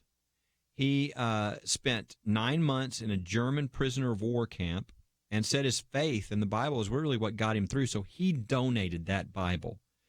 A lawsuit was filed by Mikey Weinstein saying, you have to get rid of the Bible. You can't have the Bible on the table. This is a government building, and therefore you can't have a Bible. And I think Mike Berry's first words, who works for us, of course, heads all of our military cases, was, if they're going to get the Bible, they're going to go through me. That was Mike's first comment. And the VA has also since announced that they are standing strong as well. So we are both on the opposite side. But so Vice President Pence is up there, and he says, there's this attack on the POW MIA table. And he says, well, I just want to make clear under our administration, the Bible stays. And everybody erupted in applause. Of course, it was like, and then the other thing you mentioned was how the VA had just changed. They had been banning Christmas carols and at hospitals with VA soldiers and all this stuff. All our cases in the past, by the way. And he said, we have now changed that. And they did. They changed the policies. He said, look, the VA is not a religion-free zone. Our soldiers, our airmen, everybody has a right to religious freedom, and we're going to stand for that. Well, what he didn't say there is that's because Mike Berry reached out to the VA and said, hey, you really need to update and make these correct. And especially after the victory at the Supreme Court in the Bladensburg, Cross case. Right. And they have done that. They have updated, in part because of the Bladensburg case at the Supreme Court that we just won. And there are much better policies now in place with regard to religious freedom at the VA. But sounds like you could have written the vice president's speech. Well, he did a good job. I'm glad he got up there and parroted that. And certainly the American Legion folks loved it. And they were a part of causing that because they were the client that went to the Supreme Court and won. And that's what I said to them. I said, you guys already fought, but here you are fighting again for the freedom for your kids and your grandkids. And I said, you're to be commended because you didn't stop when you took off the uniform. And look what you just did for the future of the country. And they had a great time with that victory. So, again, just wanted to mention that's the first article. Vice President Pence says the Bible stays. The second one on newest judicial nominees could have lasting impact. Of course, you also pointed out that September 17th coming up here is Constitution Day. So there's some other material, all at firstliberty.org. Penna, let's move on to the issue of the economy. And one of the things that we have found is that if you have a sitting president and the economy is doing well, oftentimes it's much easier to be reelected. It's only when you've had a president facing, for example, a recession, and they use some examples here, William Taft, Herbert Hoover, Jimmy Carter, George Herbert Walker Bush, that they lose. But Larry Elder reminds us that actually the economy wasn't in recession, but the media made it sound like it. The media made it. And that's happening again. I think so. It really is. I mean, they are, every day there's so much news about the, upcoming recession, the possibility of a recession. What's the Fed going to do to save us from a recession? Of course, there is a global economic problem, but the United States numbers are still very good. And certainly, President Trump has to walk a real line with regard to his tariff policy with regard to China. He has to take a lot of arrows, even though he's trying to do the right thing and to reset that relationship. But I think it's completely irresponsible. On the other debate stages, we heard, for instance, Elizabeth Warren loves to talk down our economy. And so do some of the others. They didn't do it as much this time because it wasn't asked about. Yeah. But it's becoming, it's not believable. I mean, that is one area where I think they set themselves up for critique, and because they're really lying about the economy. The media is, it's borderline lying, what they're doing and talking it down. And it's dangerous. I mean, it really has effects because people start to get nervous. They start to believe it. They start to pull back, and it becomes a self-fulfilling prophecy. That's right. We hear a lot about Trump and his character and, his problems and, sinfulness, right? I think this is an area that shows him being willing to put his own good behind the good for the country, and that is the tariffs. Mm-hmm. If he wanted to make the economy better immediately, he'd just stop all the China, tariffs, et cetera. But he knows he understands kind of what's going on with trade deals and with the economy and everything so much that he knows that the good for the country is a long-term fight, if necessary, with China, who is stealing all of our stuff, intellectual property, everything else, that if we have got to get that straightened out. And so he is doing everything in his power to make that happen and being attacked for it. And he knows, he's smart about the economy. He knows in the short term this is hurting him. He knows it could hurt him. It could cost him the election, but he's still doing it. And to me, that's one of those things you look for is this person put the country above their own interest? And people attack him all the time for being the opposite. But I think what you see with the economy and with the tariffs with China, he wants to protect, the farmers, the others who are being harmed by this. But that's Russia. I mean, that's China trying to put pressure on him to cave and to let them still steal all of our intellectual property and do what they've been doing for 20 years. And sometimes you hear a lot of Democrats talking about China and critiquing the policy we've had, which has allowed the stealing of intellectual property. They'll say it, but they don't ever have a solution. And this is one person, a bold, brave president who's willing to put, as you said, his career on the line to stop it. Who else is going to do that? Well, don't know that anybody else is. We're going to take a break, and we will get your comments about that. 1-800-351-1212. Be right back. So when people first hear about Medi-Share, they have questions. Some good ones, like, what is it? Well, Medi-Share is a Christian healthcare sharing ministry. It's not health insurance. It's a different way of doing things, which leads us to this question. Why do so many become Medi-Share members? Two big reasons. They save a lot. The typical family saves $500 a month, and they feel great about it. With Medi-Share, you aren't forced to pay for things you don't believe in. Find out more. 855-SHARE-40. That's 855-SHARE-40. It seems we can't get through a day without hearing how science has been corrupted to support political goals. Media entities have sold out truth for the sake of favored narratives. Even some religious groups have abandoned the Bible to support things based on feelings. So who can you trust? Kerby Anderson and the Point of View Truth Team are your source for real news.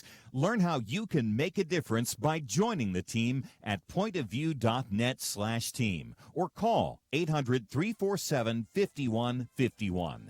In a world of unending fog, Point of View is a shining light. Do your part at pointofview.net/team or 800-347-5151. Point of View will continue after this.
You are listening to Point of View.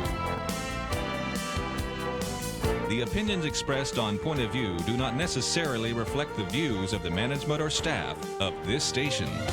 And now, here again is Kerby Anderson. Final half hour, and Penna Dexter, Kelly Shackelford here. I'll take a phone call in just a minute. But Kelly, you were talking about China, and again, sometimes you have to use the phrase bite the bullet, do some things that are not in your short-term best interest, but in your long-term best interest. And there have been people that have been really complaining for decades about the stealing of intellectual property, about the currency manipulation. And Donald Trump said, I'm not just going to let it happen anymore. Yeah, and what I wish, this is, I mean, again, I'm a little idealistic sometimes, I guess, but what I wish is that all those Democratic candidates would say, you know what, there's a lot of things I don't like about Donald Trump, but what he's trying to do with China is right. And so I want to make clear that whether he's president or I'm president, these tariffs are going to continue until they stop and get back to acting like a normal trading partner and stop stealing all of our companies' material. And I think if they did that, the message to China would be, okay, there's no reason to wait till the next election, because I think that's all they're doing now. They're just waiting. They're thinking, well, I'll wait it out and we'll see if. But I think if they knew that there was a unanimity that you've got to stop this, I think it would stop. I think we'd be done now. And so I wish that was one of those things that that the Democratic it would be statesmanlike. Yeah, and I think you can see that they understand. They just think they can take advantage of the farmers in Iowa and everybody who's being hurt by, what China's trying to do. They're aiming at these people with their tariffs back. But and of course, China is suffering big time from this. They're the ones that take the bigger hit from this than we do. But it does cause pain to people in the United States in a short, term, but long term.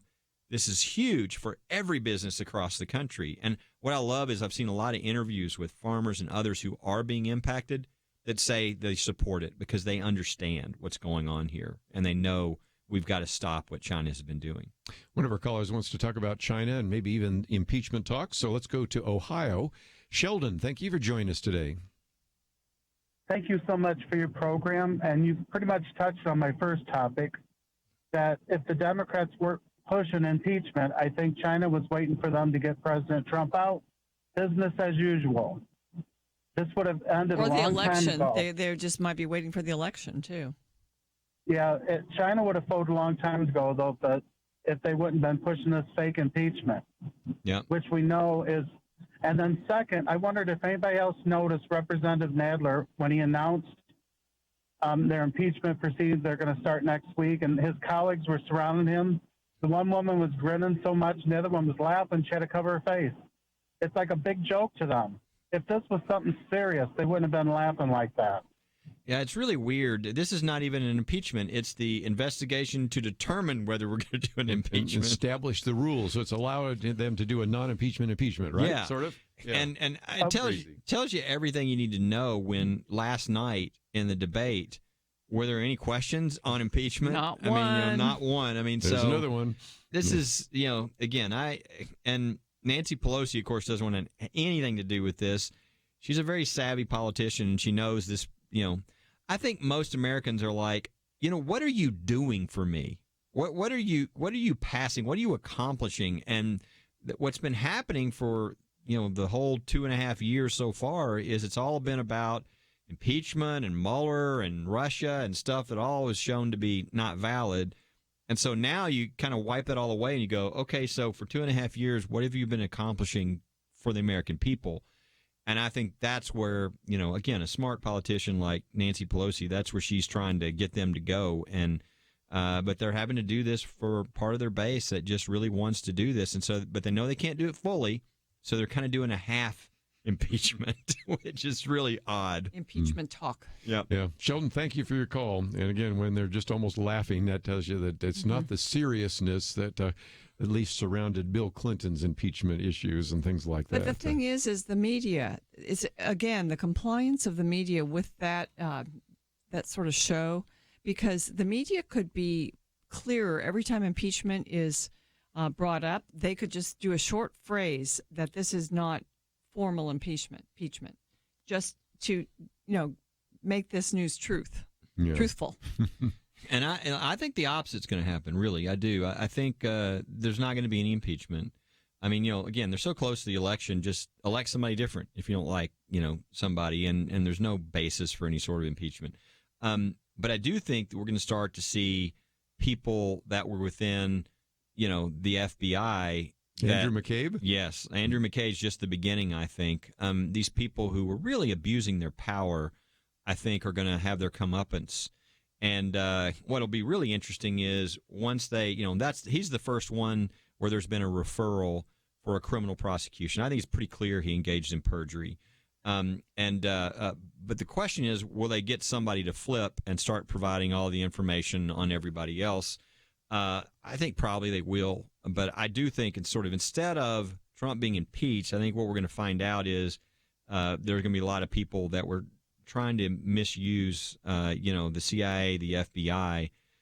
Really, I mean, you don't want to use talk that's over the top, but I mean, I consider this like sedition and treason. I mean, this is people that were not elected trying to, they didn't like the president who was, and trying to misuse their power to cause trouble. And they really caused the whole country for 2 years to be embroiled in this thing. And this shouldn't happen.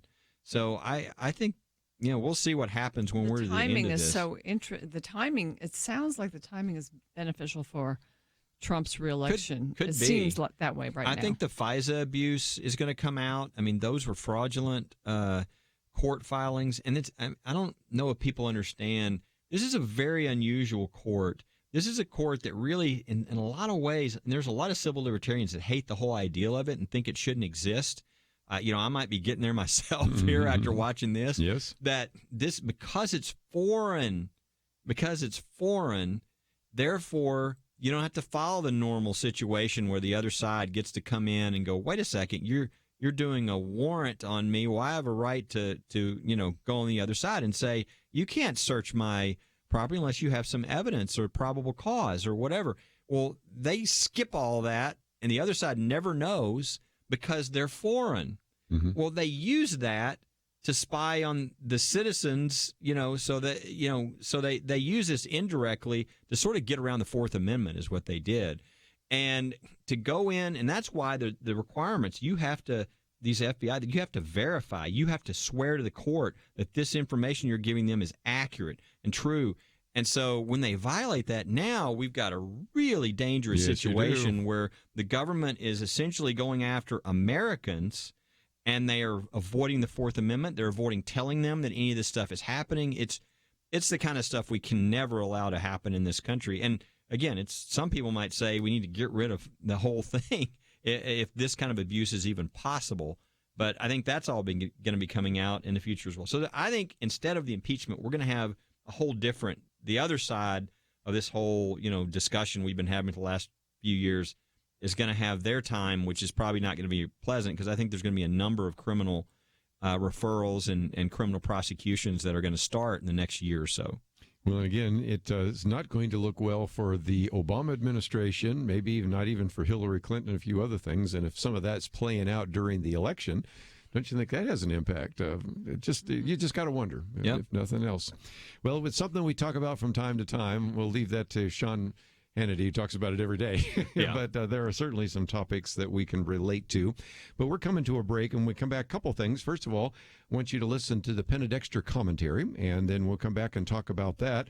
And I did post a little piece here about Mayor Pete Buttigieg, who says he loves God's creation when it's a rainbow, but not when it's a baby. And I posted this one, Care for Creation, No Care for Babies. And certainly that article, as well as one by David Limbaugh the other day, just were reminding us that if you don't necessarily start with an orthodox view of the Bible, you might come to these conclusions. But otherwise, his argument seems to be that if you really believe the Bible, that leads to political liberalism rather than political conservatism. And it certainly calls for creation care, but it doesn't call for supporting life in the womb, and actually calls for the use on abortion. So it's a pretty bizarre way to interpret Scripture, and that's one of the things I thought we would get into as well. If you'd like to find Penna Dexter's commentary, first of all, we're going to be talking about that, and as we go to the break, you can listen to it online. That is available under our Viewpoints section. Kelly, a couple of times, mentioned what you can find if you go to First Liberty, and let me just mention that again. We usually do that near the end of the show, but since I've got a minute here, let me just mention that, as he says, you can scroll all the way down to the bottom. You'll find a section that says Judicial Nominees. That way you can kind of keep track of what's going on, but also in the middle there's an opportunity for you to sign up and become an insider. And I'm an insider, and I think Penna obviously is, and we encourage you to do the same thing we do. It is certainly important reading every day so that you know what's going on in the area of religious liberty. So let's take a break. Let's listen to Penna Dexter. We'll come back and talk about her commentary right after this.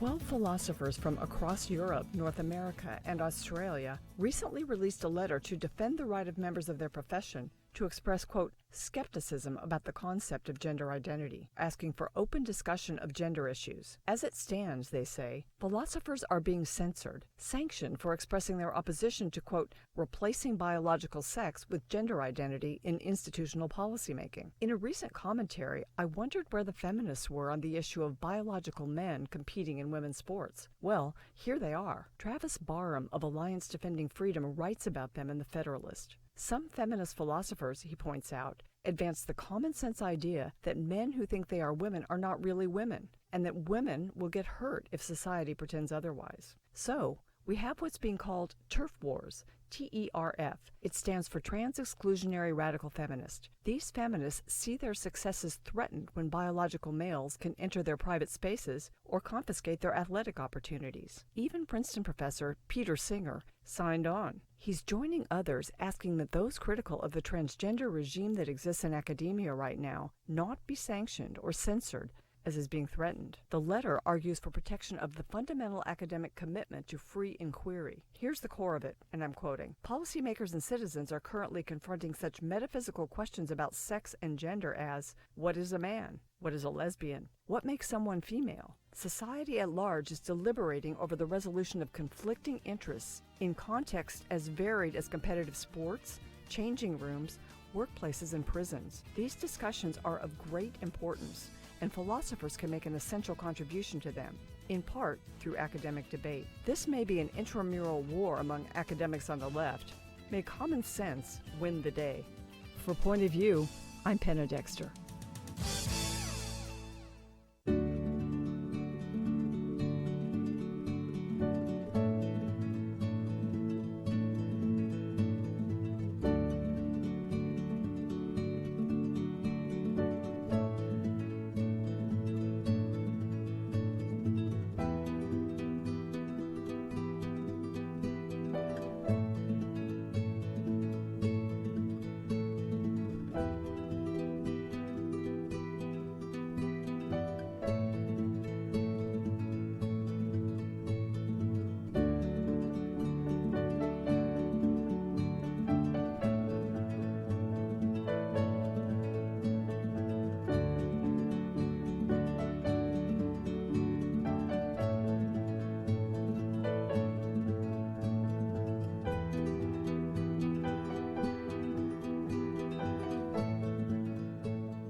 Now, back to Point of View, your listener-supported source for truth. Back for a few more minutes, let me just mention one of the articles we've posted here is about Mayor Pete. And again, you know, he has his views. And as Kelly is going to point out in just a minute, certainly his brother-in-law, I guess it would be, they're married. That'd be right. Brother-in-law has had some questions about him. But before we get to that last article, Penna, I just thought I wanted to mention real quickly, we've been following this whole transgender issue. That's your commentary for today. As I've said so many times, that if indeed you would like to receive my commentary, it comes into your inbox Monday through Friday. Yours will land in our inbox tomorrow on Saturday. But give us just a bit of an overview, because this battle over transgender athletes is going to be a big issue coming up to the Olympics, isn't it? Last week, I wasn't here on Friday, but I believe you played a commentary I did on this wrestler from New Zealand. We did. Who's, wrestling as a woman, even though this is really biologically a man. And so when I do these or read about these things, I'm always wondering, where are the feminists on this? Because really what it's doing is taking a great accomplishment of feminism, probably one of the ones that we could all celebrate, you know, women in athletics and having their own teams and all of that. But now the men are coming in and competing on those teams. So I wonder that. And then I read this piece about the philosophers in academia and how some of these feminists are actually doing exactly what I was hoping feminists would do. You think so? But they're kind of in the ivory tower up there doing it, and then others are defending their right to do it, and they're kind of having battles and wars. And so the wars have a name now. It's called TERF, T-E-R-F, Trans-Exclusionary Radical Feminists. So these are the feminists that are arguing for some common sense. And they're the radicals. Yeah, let's be able to have the argument. Let's be able to talk about this without losing your job. or your position or your tenure or whatever. So, my conclusion is make common sense when that's what we really need is a big dose of common sense. And it's one little hope I've had in the corner of my heart about all this stuff. And that is that this would be a bump in the road. Some of this stuff is so ridiculous and out there and not biologically, scientifically true that perhaps this will be something we actually get past. Yes. Let's hope so. My wife teaches Chinese kids English and people who are in China. And one of the things she said, I think of what I'm teaching and how I'm teaching these people who don't speak English. She said, there's no way if this is a boy, this is a girl, all that is kind of, I don't know if I could even teach. They wouldn't even know what the heck I was talking about. It's like, it's so basic. It's so everybody gets it that I think this would destroy the English language in addition to everything else. If we don't know what a boy or a girl is, we almost have no platform to begin from at all. Yeah. Walter Williams had a piece this week, and he said that there is at American University somebody teaching that we'll no longer need to pay attention to grammar, and we just grade papers based on effort rather than grammar. And he said, you get to the point where even Noam Chomsky, or in your particular case here, Peter Singer, these are people that are so far left, they wouldn't agree with anything we say around here, but they're all saying, this is crazy. Yeah. We need to come back to some common sense. So if nothing else, pretty intriguing. And by the way, there's a case that's going to be on this in the fall. It's going to be argued, in fact, Yes. October the 8th. It's about Title VII, which is the Civil Rights Act of 1964, which says in the workplace, if you have 16 or more employees, you can't discriminate on the basis of race or sex or religion. Well, sex in 1964 meant male, female, but now people are saying, no, sex now means gender identity, all these other things, and the Supreme Court is going to decide what it means. Now, I think because we have 5 justices who go with the original meaning, that they're going to go back and they're going to say, in this country, in 1964, sex meant male, female. If you want to change it, change it.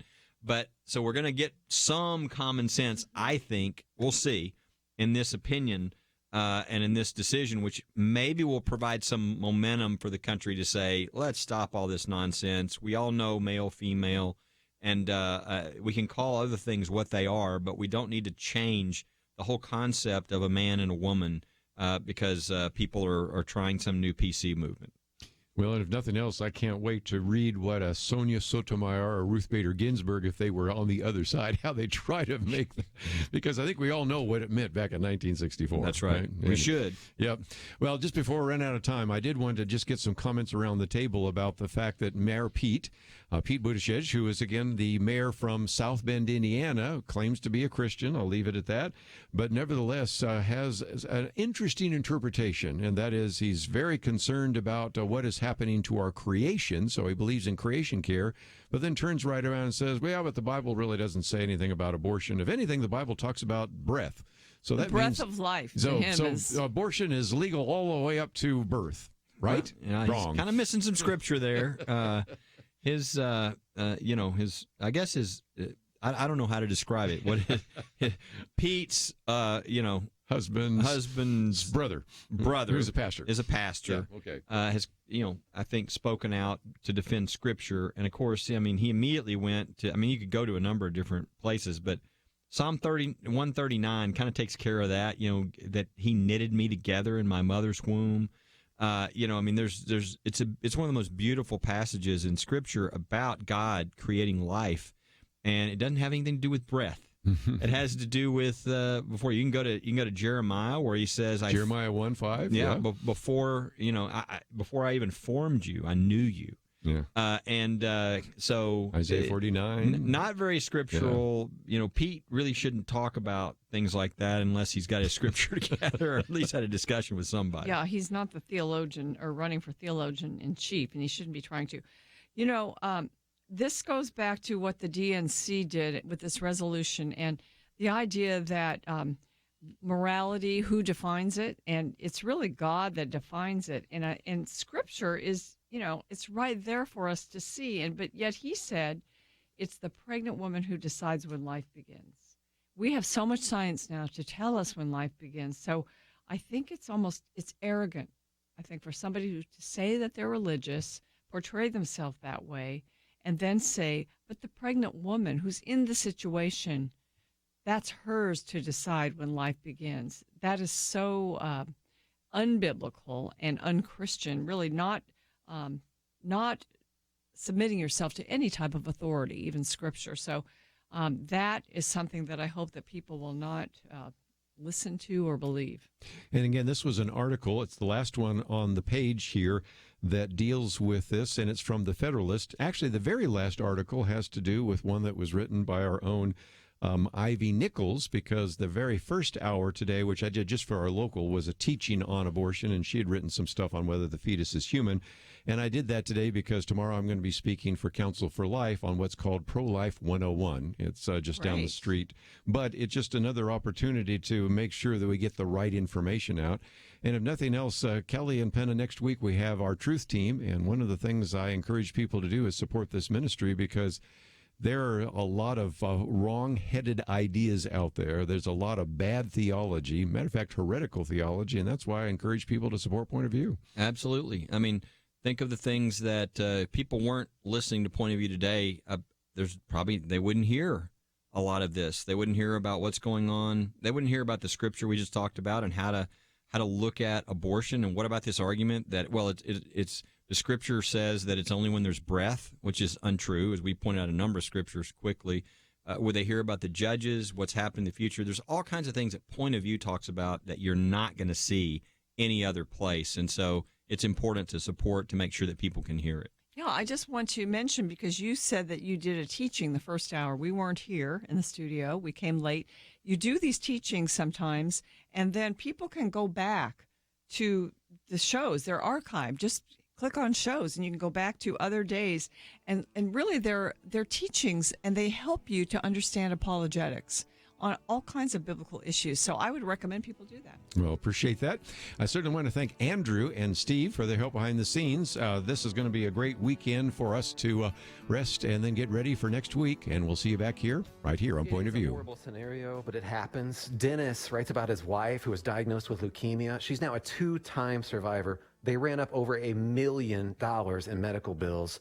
Thankfully, they're Medishare members, and Dennis says they're so thankful for that, how people came together to meet their needs. Medishare works, and it could save you a lot of money. The typical family saves $500 a month. Find out more. Call 855-SHARE-40. That's 855-SHARE-40. Every day we face new challenges. At the time of Jonah, the Bible says in Nineveh, they couldn't tell their right hand from their left. But in America today, a bunch of people can't tell men from women. In fact, some say men can be women. Christians are called to proclaim God's truth in every area of life. But who has time to study every crazy new thing the world can think of? I'm glad you asked. Get the information you need every day with Kerby's Viewpoints commentary. Sign up to receive them via email at pointofview.net/viewpoints or find them on the Point of View radio app. Viewpoints commentaries, making sense of the world around us. pointofview.net/viewpoints. Point of View is produced by Point of View Ministries.